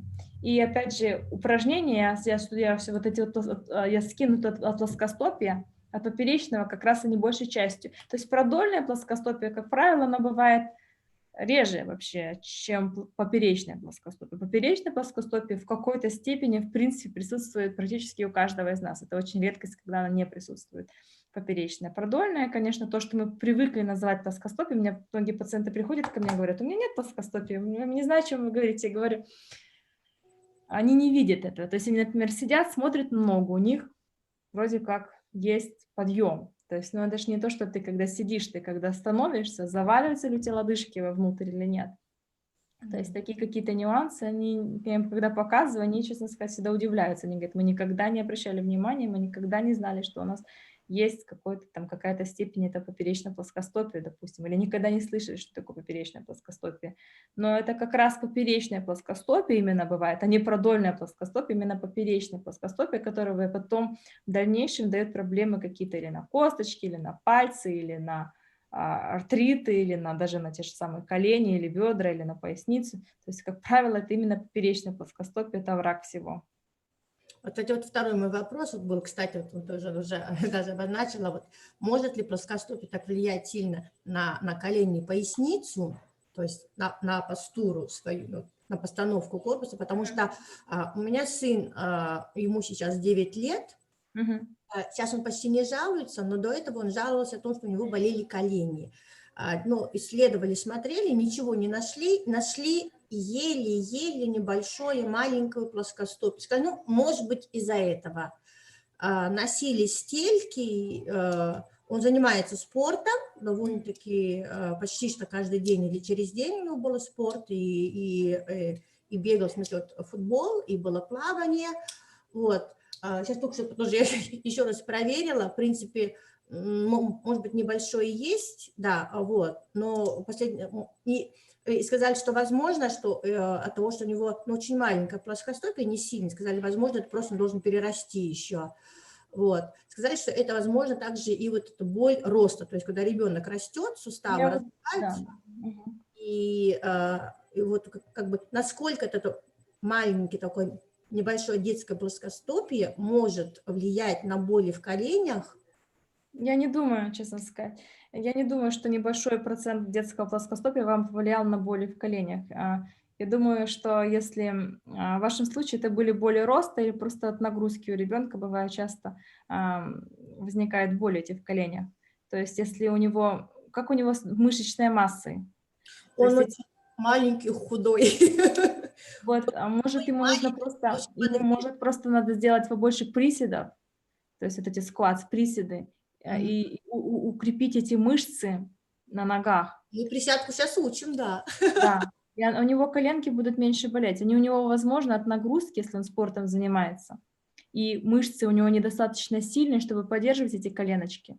То есть если он очень худенький такой, скажем, то ему, получается, от нагрузки на колени эти колени у него и болели. То есть ему нужно развить немножечко мышечную массу, у него колени болеть перестанут. Но я не думаю, что у него от этого небольшого плоскостопия болели колени. Это не должно быть. Это обычно бывает, скажем, у 40-летних уже, если от плоскостопия начинают болеть колени. А у детей, как правило, устают ножки, у них бывают болят ножки, болят пяточки. Колени от плоскостопия болят очень, если они уж совсем сильные плоскостопия, тогда у ребенка могут болеть колени. А если, я бы даже сказала, от средней степени плоскостопия колени не болят у детей. Вот, и как бы, если давать уже не детей, а взрослых, может ли дать плоскостопие, допустим, повлиять, уже, как я сказала, повлиять на боли в пояснице там, или вот уже вот в спине? На взрослых может, потому что получается неправильное распределение нагрузки, оно может дать. То есть это в принципе легко, если эта проблема была, легко устранить это этими правильными супинаторами, правильной стелечкой, то если это, то есть как бы это не обязательно, что поясница может болеть и не от ног, но может и от них болеть. То есть, скажем, от плоскостопия может, да, болеть. Обязательно идти сразу и делать этот визитус, делать индивидуальные стельки, или какие-то, допустим, есть вот общие там вот стельки, такие продаются с таким вот с подъемом. Ну вот я вот говорю, что в принципе, если не сильно, никаких-то проблем таких индивидуальных именно нету таких, то есть какие-то общие какие-то жалобы, как, например, у вашего сына какой-то очень слабый плоскостопие, или как у вас тоже, я так понимаю, не выраженный плоскостопие, небольшая косточка, и таких особых жалоб нету, то можно не обязательно вам делать индивидуальные стельки. Возьмите стельки обычные, которые продаются. Единственное, что когда вы их выбираете, гните их вот в этой части, в среди варки, и убедитесь, что они там более-менее держат какую-то нагрузку, а не так просто, что мягонько. Все. Спасибо большое. А так вы, в принципе, вы же, я так понимаю, то, что он занимается спортом, это все укрепляет мышцы ног. И вы занимаетесь танцами тоже, я так понимаю. Что... Да, но еще пару лет назад, скажем так. Перерос эти стельки уже как бы редко, может быть, раз там в 3 месяца можно сказать, что коленка болит. Сейчас у нас по программе «Русские танцы», присядки, поэтому, ну вот. наверное, присядки укрепят ему колени. Спасибо большое. Так, девочки, микрофоны отключаем. Только кто сейчас зашел, Айса, выключайте микрофоны, пожалуйста. Следующая у нас Светлана, напоминаю, потом Джемма, потом Лена, потом Галя и Анастасия. Айса не слышит, к сожалению. Так, все, Света. Добрый вечер всем. Добрый вечер, Эльза. Добрый вечер. Слышно меня, нет? Да. Добрый вечер. У меня такой вопрос. В принципе, было много вопросов, отсеялись потихоньку. Вопрос такой. У меня вот 8 лет назад начала беспокоить нога. Я здесь бегала по всем врачам, обследовалась, снимки, лечение. Только в России, когда поехала домой, мне поставили, что у меня артроз. Это, знаете, вот щиколотка, ну, со внутренней стороны. Мгм. Вот так вот. И она меня очень беспокоила. Спасалась только вот таким носком, если вы видите, спортивным, в Да-да-да. спортивном магазине. Как-то оно, но мне сказали, что это пожизненно, оно не пройдет никогда, оно будет Мгм. с вами. Мгм. Это правда? Или, может, какие-то упражнения и что-то, какие-то лечения, чтобы не было такого, такой сильной... Бывает такая боль, у меня больше бывает боль, когда вот на улице влажность, дождь, Вы ее ломали, бывает... нет? Нет. Не ломали никогда. Артроз бывает лодыжки. Вот, в принципе, вот, в принципе, одно из, скажем, осложнений поперечной плоскостопия, которое возникает, это, например, одно из них — это артроз лодыжки. Артроз лодыжки лечить немножечко тяжелее, потому что, как вам сказали, пожизненно, то есть сустав, он имеет в себе, идет косточка, идет хрящик, есть жидкость внутри Мгм, какая-то, то есть опять косточка, хрящик, косточка. мгм, То есть если где-то этот хрящик начинает утончаться, и начинает расти какие-то вот артрозы вокруг этого сустава, как правило, уже неоперативное лечение, оно, скажем, менее эффективное бывает в этих случаях. То есть в вашем случае что можно было попробовать сделать? Можно попробовать сделать артроскопию лодыжки и почистить этот артроз, если он там есть, и попробовать вам дать как бы облегчение, но, скорее всего, в принципе, вам нужно будет, если у вас сильный артроз, ходить постоянно с этой вот ankle brace, то есть то, что вам дали. Но у вас мягонькие, есть еще немножко какие более жесткие. А, Жесткие эти мне не подходят, жесткие вам не подходят. Да, то есть потому что, правильную обувь, потому что если... она мне давит на ногу, на, вот, на место, и там давит, Мгм. и мне лучше мягкая. Вот что-то такое, даже обувь, которая немножко давит, такая вот обувь, и она мне прям это очень сильно болит, и начинает отекать. Если очень сильно болит настолько, что вы, например, прихрамываете, то можно сделать укол стероидный в лодыжку, и он на какое-то время перестает беспокоить. Я не говорю, что оно прям излечивает этот артроз, но оно снимает воспаление, Оно например, если снимает. вот в коленях или в бедрах, или у кого-то делают в укол в спину или в плечо. То есть оно снимает воспаление. Если очень сильно болит, то можно сделать этот укол и, скажем так, отложить операцию какую-то, или же можно использовать этот диклофенаковую мазь там, или вольтарен мазь и использовать ее на лодыжку Ну, в тоже. принципе, я спасаюсь мазью. Это спортджель. Это спортивное для спортсменов, которые растяжения, всякие вот эти вот. Вот это только я спасаюсь мазью. Но уже как года полтора так сильно она меня не беспокоит. Сказали, зависит, что от обуви, и что она никогда не пойдет, она с вами по жизни останется.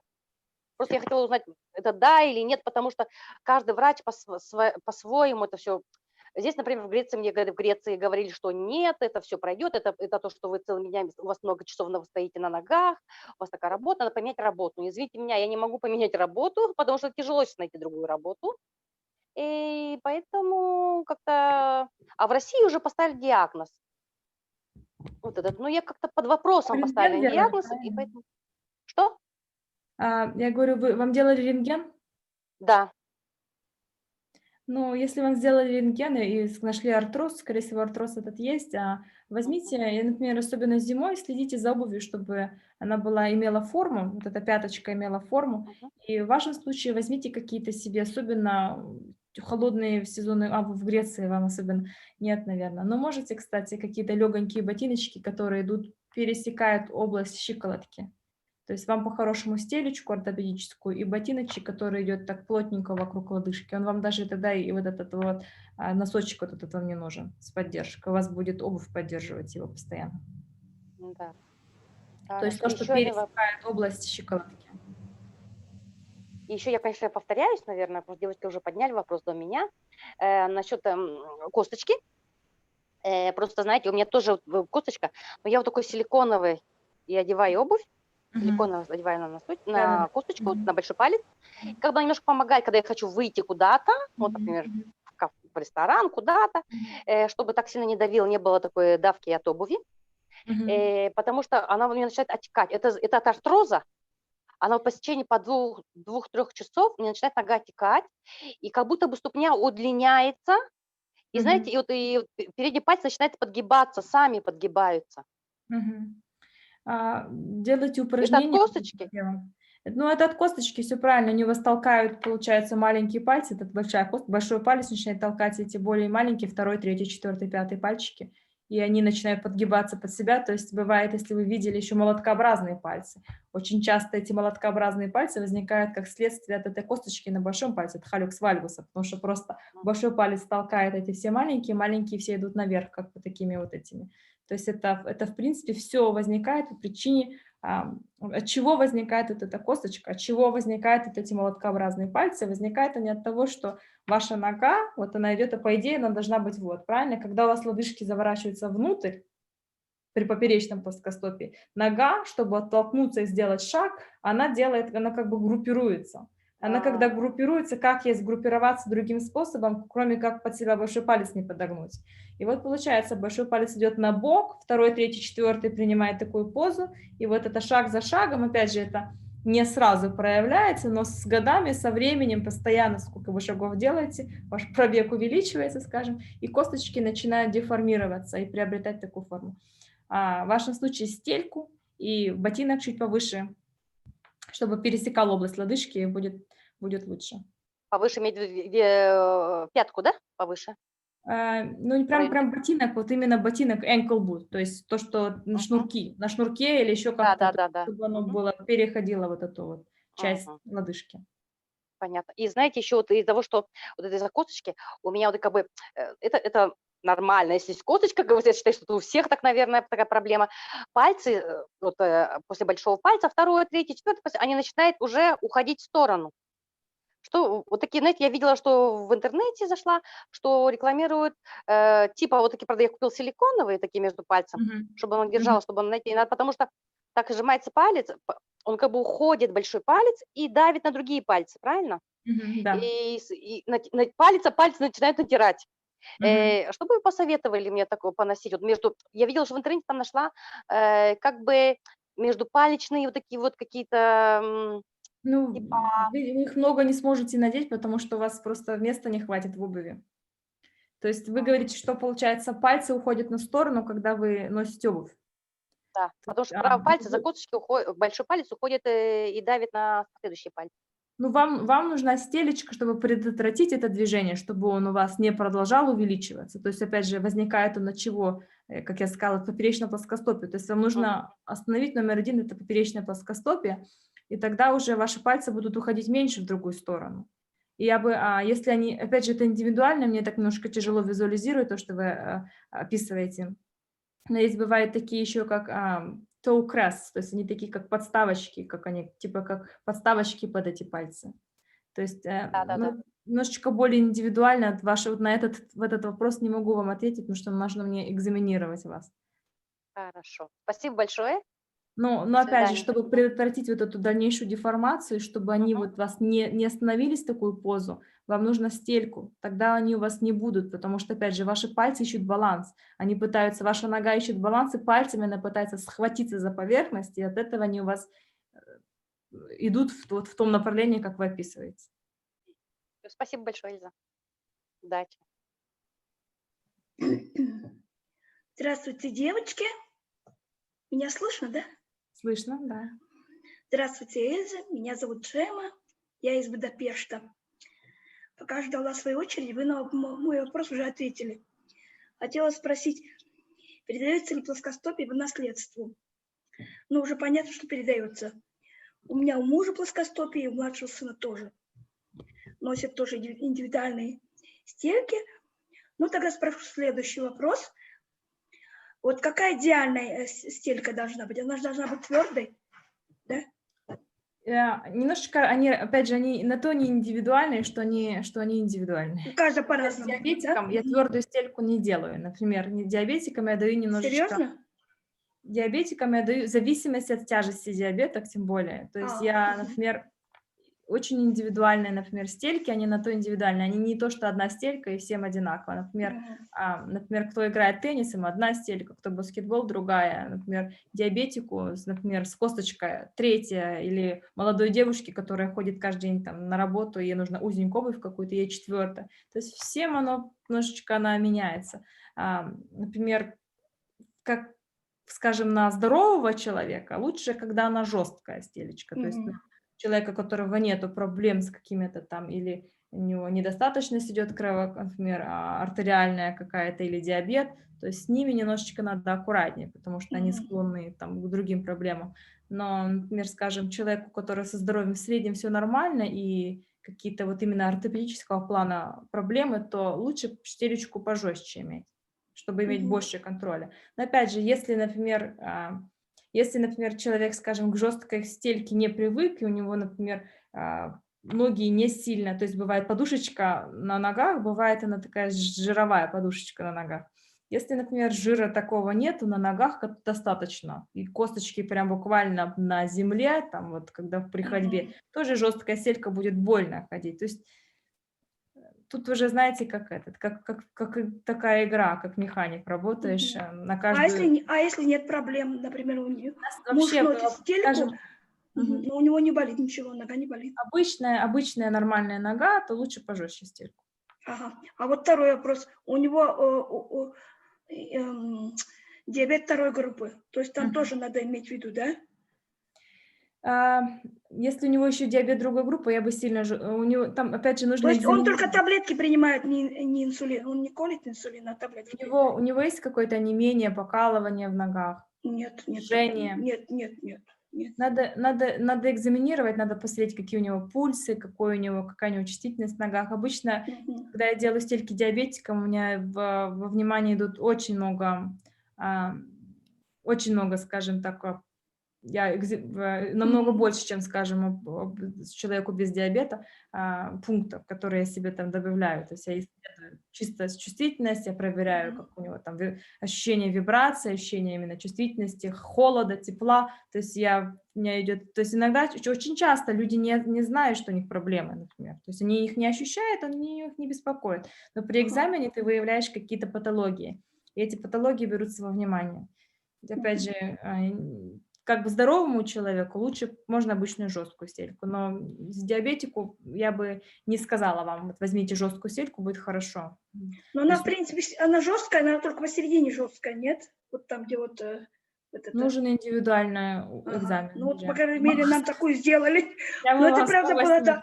А как часто ее надо менять? Вот как часто нужно ходить к ортопеду? Правильная стелька хорошая, именно жесткая особенно стелька, она может, если нога сильно не меняет ни размера, ничего, никаких новых проблем не возникает, она может длиться и лет 20. То есть Хорошо. можно менять покрытие сверху, там буквально просто поменять. Меня часто приносят стельки, просто отсылаю в лабораторию, мне переклеивают эту кожу сверху или верхний материал, и все. И стелька как новая. Спасибо большое. Стелька может служить десятилетиями. Спасибо.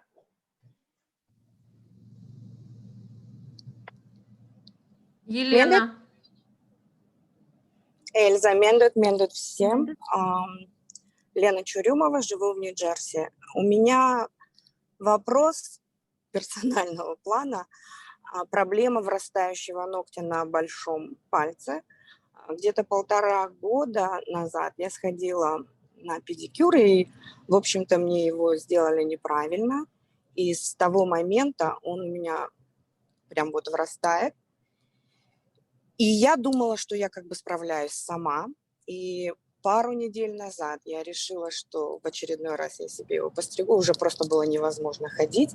Доковырялась так, что просто я его выдернула, и он вот так вот у меня зашел буквально уже в кожу. Я его выдернула, видимо, с корнем. Толщина самого ногтя увеличилась. И, в общем, доковырялась до такой степени, что не свалилась в обморок, но в итоге мне полегчало. И все равно, когда начинает расти, я понимаю, что уже на данный момент я сама с этим не справлюсь. У меня вопрос, занимается ли подиатрист удалением ногтя вообще, потому что меня беспокоит, потому что толщина ногтя увеличилась, и что оно будет дальше продолжать врастать. Занимается ли этим подиатрист, и если вы, Эльза, этим тоже занимаетесь, и сколько занимает времени recovery? Спасибо. Да, конечно, подиатрист этим занимается, это наш, в принципе, как говорят, bread and butter, это наш хлеб с маслом, это ногти.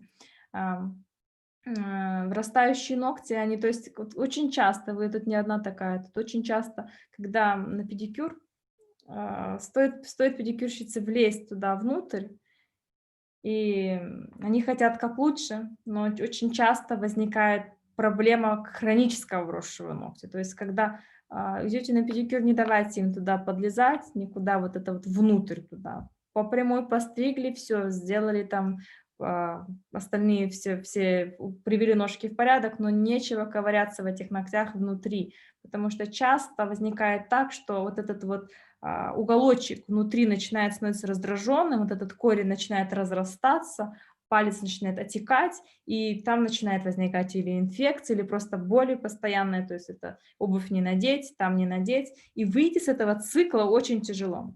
То есть очень тяжело выйти с этого цикла, потому что, как правило, это возникает, это возможно только сделав процедуру по удалению ногтя, то есть или как минимум кусочка ногтя.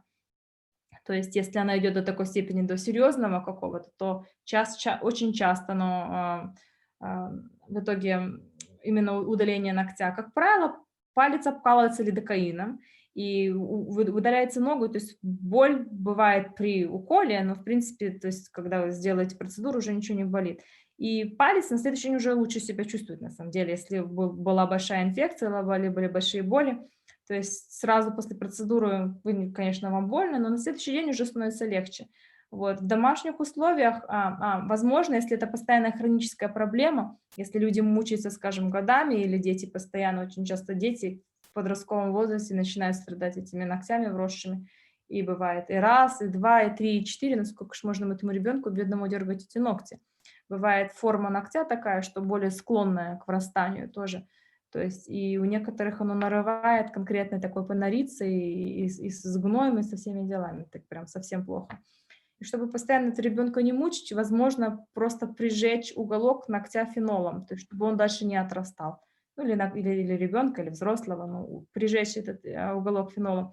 То есть если просто убрать ноготь, где-то восстановление очень быстрое, там буквально через пару дней вы себя будете нормально чувствовать вполне. То есть то, что вас беспокоило, оно сразу отходит. Но если прижечь его фенолом, чтобы он не возникал в дальнейшем, то, в принципе, опять же, вы сможете работать, вы все сможете делать, но он у вас будет немножко беспокоить еще где-то около месяца.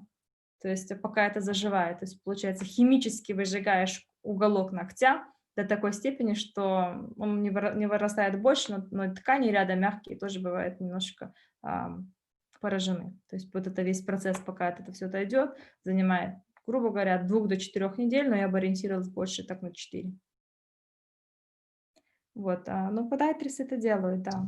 А вообще Спасибо. ногти стричь только по прямой и не залезать внутрь в уголочек. То есть не скруглять эти ногти. То есть даже если кажется, что так красивее, не надо туда, в этот уголок лишний раз лезть. Самому ноготь убрать практически нереально.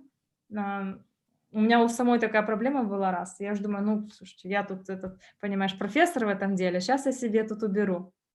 Я себе ничего не убрала. Во-первых, это больно. Вот тоже, кстати, после педикюра. Это очень больно. Я попыталась себе это убрать в туалете, сделать себе такую операцию в домашних условиях. В общем, я закончилась все тем, что мне пошла к коллегам, я выдернула этот вот кусочек ногтя, потому что я не смогла. Самой себе подлезть не получается нормально, но неудобно, но больно, и ничем хорошему, ни к чему хорошему это не приводит. Так что... Спасибо большое. А принимаете вы по субботам? По субботам я не принимаю сейчас. У меня понедельник, среда, пятница мои приемные дни. А часы работы до скольки? Ну, хотите мне, вы позвоните. Если вам нужно в нерабочее время, я в пятницу. Ну, позвоните мне. Или напишите мне, я вам дам подробно. Окей, спасибо большое. Лена, выздоравливай, ты нам нужна еще, пригодишься. Не болей. Спасибо. Да. Так, Галя.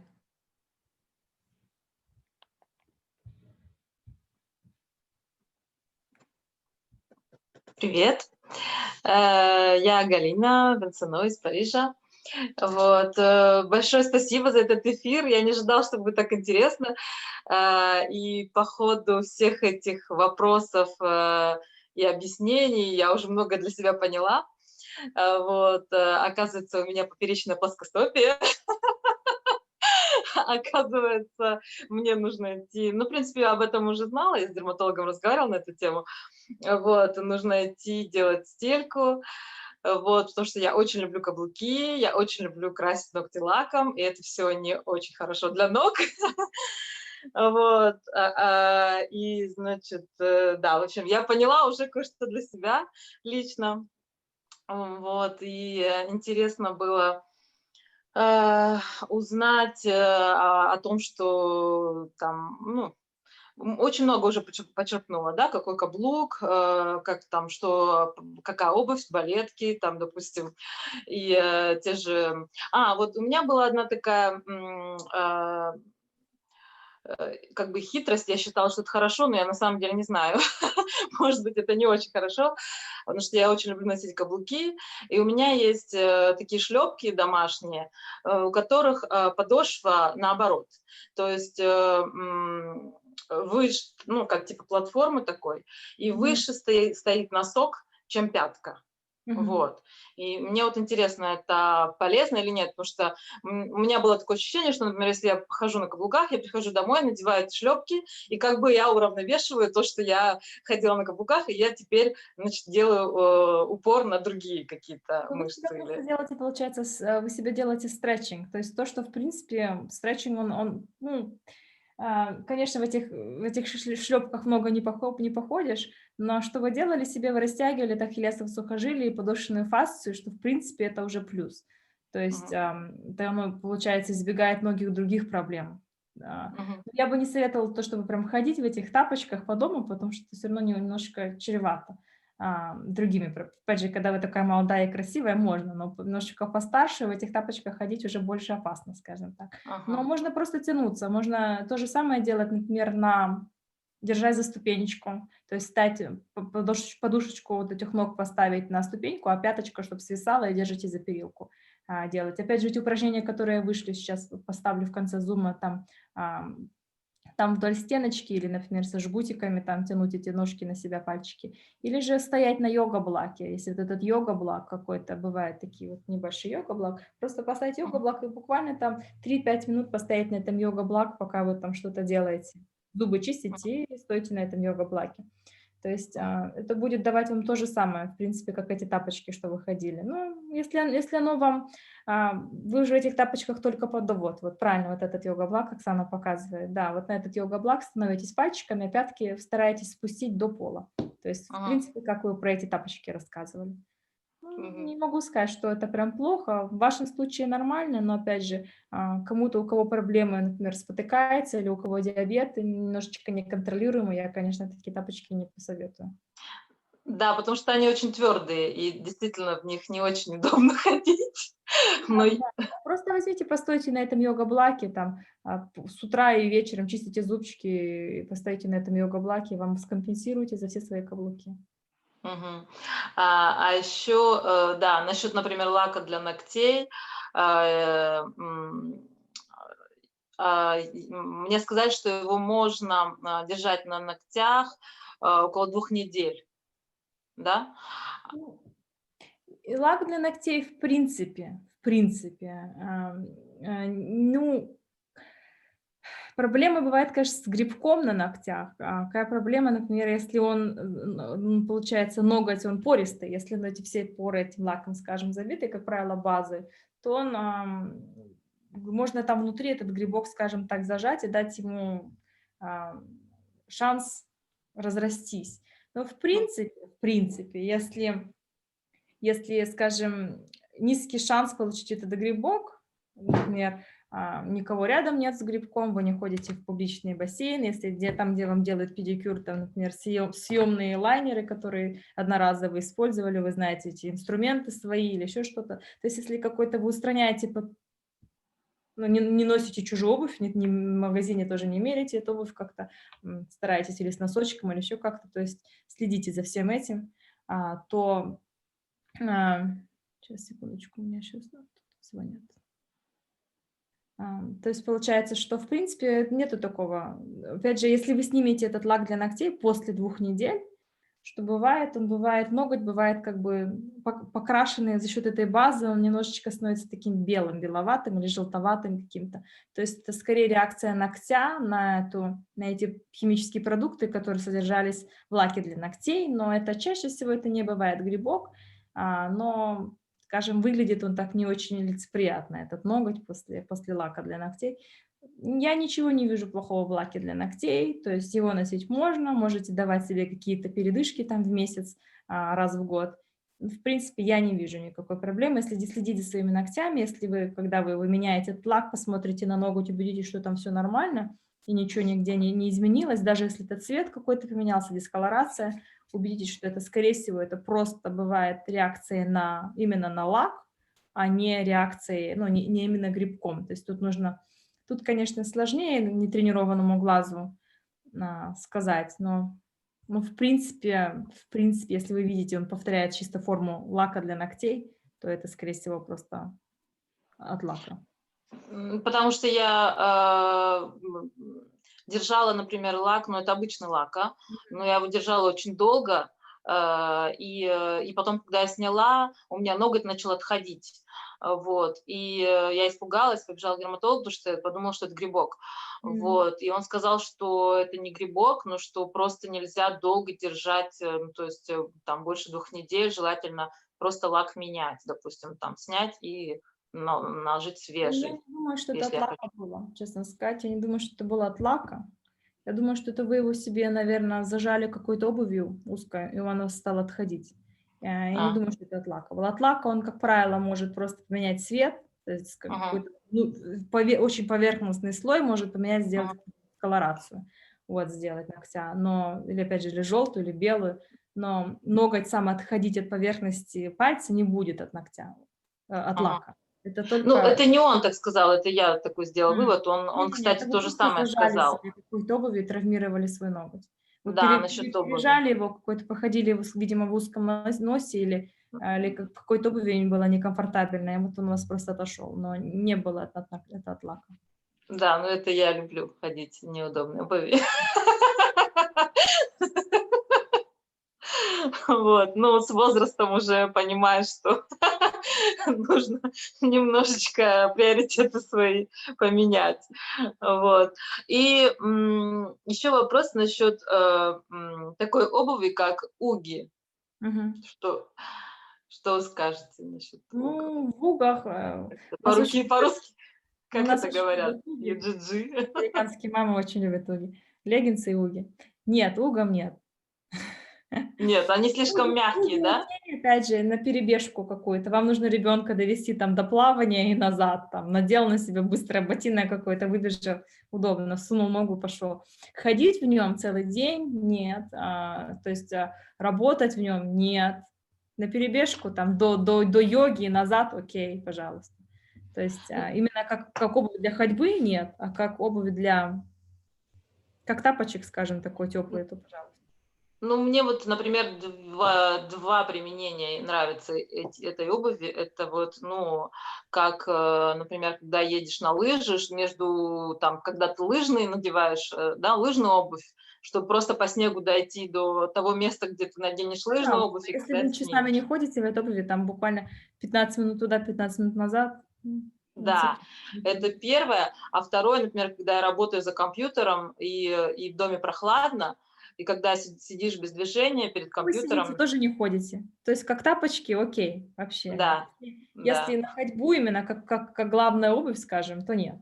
Провести целый день в обуви и ходить в ней, то нет. А если сидеть за компьютером или перебежками туда и обратно, почему нет? Хорошо. Еще температура. Если, например, слишком жаркая обувь, это тоже, наверное, вредно, да? Ну, если ноги потеют, то, конечно, не очень. Если ноги потеют у вас, а так, слишком жаркая обувь, это, опять же, индивидуально. Кто-то любит, у кого-то ноги мерзнут, у кого-то циркуляция не очень хорошая, им надо потеплее. У кого-то ноги потеют, им лучше немножечко прохладнее. Да, спасибо. Я помню, что первое время, когда я приехала в Париж, мы же носим обувь с мехом.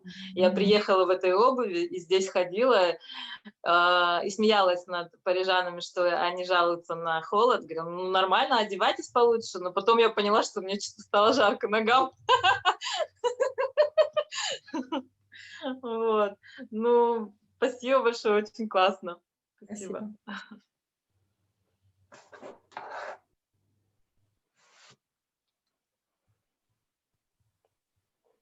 Можно, да, мне сейчас задать? Да.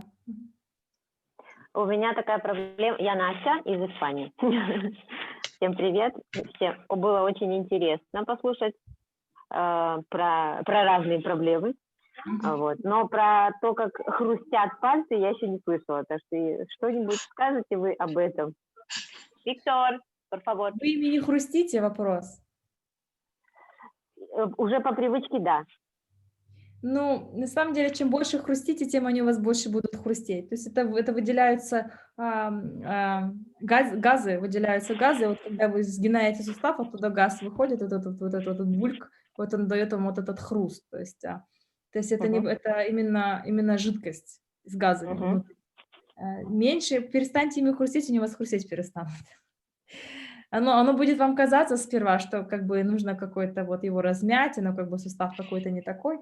На самом деле это просто вы его приучаете, скажем так, постоянно. Он у вас начинает становиться более гипермобильным. То есть гипермобильным в данном случае это нехорошо, потому что он становится более неустойчивый. Когда он становится более неустойчивый, тело пытается ему добавить устойчивости другими путями, то есть добавить или артроза, или еще чего-то вокруг, чтобы его немножечко стабилизировать. То есть не трогайте его, не трещите им, он вас трещать не будет. Он у вас намного, вы его отучите трещать. То есть это не проблема какого-то артроза, артрита или что-либо такого? Ну, оно приведет к артрозу или к артриту, если его продолжать. То есть не трещите руками или ногами, пальцами, они у вас не будут трескаться больше. То есть вы научите себя, займет у вас где-то год, может быть, перестать ими трещать, вот, но они у вас перестанут трещать. То есть если вы начнете их гнуть опять, и оно начнет потихонечку опять вам потрескивать, но лучше лишний раз им не трескать. То есть, Хорошо. Я такое слышала мнение, что если это треск, то это не очень страшно, чем скрип. То есть у меня скрип есть в коленях и щелки щелки это просто воздух, правильно, да. Щелки это просто воздух, а скрип это больше, когда вот это не хрящ, а именно хрящ стачивается, и вот эти движения вызывают скрип, это вот именно то движение, которое показывает, что сустав как вот друг об друга начинает тереться. Вот, то есть косточка об косточку начинает уменьшаться само пространство между в этом суставе, уменьшаться, и начинает вам вот этот звук давать. Поможет ли пить коллаген для этого? Вот это очень спорные вопросы, они до конца даже не изучены. То есть или коллаген, или вот это глюкосамин. То есть не то, что там у нас какая-то Federal Drug Administration, то, которая у нас занимается федеральная администрация с этими лекарствами, сказала, да, оно помогает. Нету такого. То есть это не исследованное до конца. Не могу вам сказать, потому что кому-то помогает, кому-то не помогает. То есть у кого еще не такой запущенной стадии, но все легче. То есть добавить глюкосамина, оно ему помогает. Если у вас, например, уже более продвинутый артроз сустава, то уже, конечно, не поможет вам просто пить коллаген. То есть его даже вколоть может не помочь, понимаете? Можно попробовать. Попробуйте, посмотрите, если у вас есть разница в коленях, то хорошо. Если нет разницы, то уже можете перестать этот коллаген принимать, если вы не чувствуете. Спасибо огромное. Спасибо. Теперь у нас после Баиры, сейчас Баира задаст вопрос, Чернов. После этого я сделаю небольшое объявление, и у нас мы уже почти 2 часа с вами здесь общаемся, и после этого Ира с Надей по второму кругу быстро блиц-вопросики, и я думаю, уже будем сокращать. Я немножко не рассчитывала, что у нас на 2 часа, и у меня тут уже 10 звонков пропущено. Да, вот. Поэтому давайте я тогда быстренько скажу. Во-первых, прежде всего, большое спасибо Эльзе. И я думаю, что, в принципе, теперь вы все ее можете найти и в группе, и в Фейсбуке, и задавать ей вопросы. Она очень, я вот лично ей 2 личных вопроса уже задавала до нашей встречи, и она на все очень быстро отвечает, как бы компетентно, поэтому я думаю, у вас у всех может быть теперь такая возможность. Во-вторых, просто не касаясь сегодняшней встречи, девочки, еще раз обращаю внимание тех, кто особенно не очень часто заходит, пользуясь случаем, что я вас здесь вижу. У нас очень много мероприятий до конца года. Во-первых, у нас еще будет встреча с историками по вопросу истории калмыцкой эмиграции. 13 декабря запишите себе в календарик. Во-вторых, у нас, скорее всего, будет еще в конце ноября еще одна встреча группы с Саней из Македонии по вопросу новой книги, которую мы хотим писать об участницах нашей группы. То есть, если вы хотите поучаствовать, если вы считаете, что ваша история интересна и достойна того, чтобы ее включили в книгу, пожалуйста, пишите мне или пишите как бы в группе об этом. Третье, у нас девочки Настя с Микой готовят новогодний огонек. Тоже, если кто хочет участвовать, пишите им, потому что мы занимаемся и подготовкой к Новому году, несмотря на то, что ситуация такая у нас грустная. И четвертое, опять-таки, проект к 28 декабря, к Дню памяти. Если у вас есть интересные, печальные, трагические, смешные, какие-то интересные истории ваших эджик, ваших мам, ваших теть, которые были в ссылке в Сибири, и вы хотите их рассказать от первого лица, то прочитайте наш текст объявления, который у нас есть. Если у вас есть фотографии ваших, опять-таки, родственников из Сибири, присылайте их в Джемме. Мы делаем очень большой проект с песнями, со стихами, с рассказами от первого лица, с отрывками из произведений калмыцких писателей, с историями из жизни тех, кто прожил в Сибири. И я думаю, что это такой вопрос. Это, во-первых, не будет один проект, который мы вот сделали и закончили. Это будет проект, который мы будем продолжать каждый год. Поэтому просто для того, чтобы вы, когда заходите в группу, не просто читали первый пост, там ставили лайк и выходили, да, а немножко как бы участвовали больше. И, пожалуйста, Эльзочка, еще на один вопрос есть у тебя, потому что Бая у нас вот тут с ребенком сидит. Я тогда зачитаю, да, вопрос, Баира. Если просто плоскостопие без хронических заболеваний, но боли в пояснице, что можно сделать? Спасибо. Боли в пояснице точно ли связаны с плоскостопием? Вот вопрос у меня такой. То есть нужно смотреть, опять же, боли в пояснице могут быть вызваны плоскостопием, а могут быть и не вызваны плоскостопием, то есть могут быть какими-то другими проблемами вызваны. Я бы сначала взяла себе обычные стелечки, вот как в спортивном магазине, легче всего это приобрести, если в Америке, то есть не брать в аптеку, не заходить, у нас в аптеке нет ни одной пары достойных стелек, то есть просто не тратьте даже время. А в спортивных магазинах больший выбор, или же на интернете. То есть нужно стелечку брать себе в магазине. Часто бывает, поясница болит даже не от плоскостопия, в зависимости от того, конечно, какой возраст, какой вид деятельности. То есть тут возможно причина в пояснице более другого плана. То есть именно с плоскостопием начните со стелечкой такой. В спортивном магазине купите стелечку, чтобы она была жесткая, чтобы она имела в себе жесткую середку, то есть в подъеме она не гнулась. Если это не помогло с поясницей, скажем так, прошло месяца 2, и поясница как беспокоила, так и беспокоит, то я бы искала какую-то другую причину боли в пояснице, не в плоскостопии. Окей, спасибо большое. Мы тут немножко папарацци сделали в фотографии, как бы взяли экрана нашего. Вот вопрос от Эльвиры. Можно ли носить кроссовки каждый день, если можно кратенько? Конечно, кроссовочки можно носить детям, тоже кроссовочки нужно носить каждый день. То есть вообще, пожалуйста, кроссовки — это такая обувь, которую можно носить каждый день. Если это бывают еще неправильные кроссовки, конечно.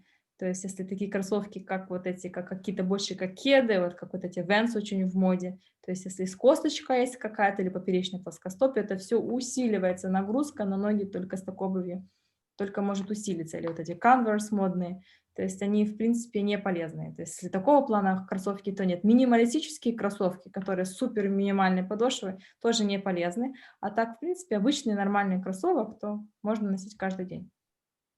Ну, я думаю, сейчас мы все побежим свою обувь разгибать, сгибать, короче говоря, повыкидываем большую часть обуви, скорее всего. Аги я тоже, допустим, ношу зимой, у нас в Греции нет отопления, к сожалению, практически, поэтому мы в них живем зимой. Вот, и я думаю, что это была очень интересная, очень познавательная и очень нужная встреча, и жаль, что не все смогли присутствовать, кто хотел, но я записываю это, и после этого я выложу, вот где у нас события, там, где была встреча с Эльзой, да, сегодня, там же Эльза выложит свои ссылки, свои материалы, и там же я выложу опять запись нашей сегодняшней встречи. Давайте не будем больше Эльзу задерживать, кто еще хочет пообщаться, может посидеть.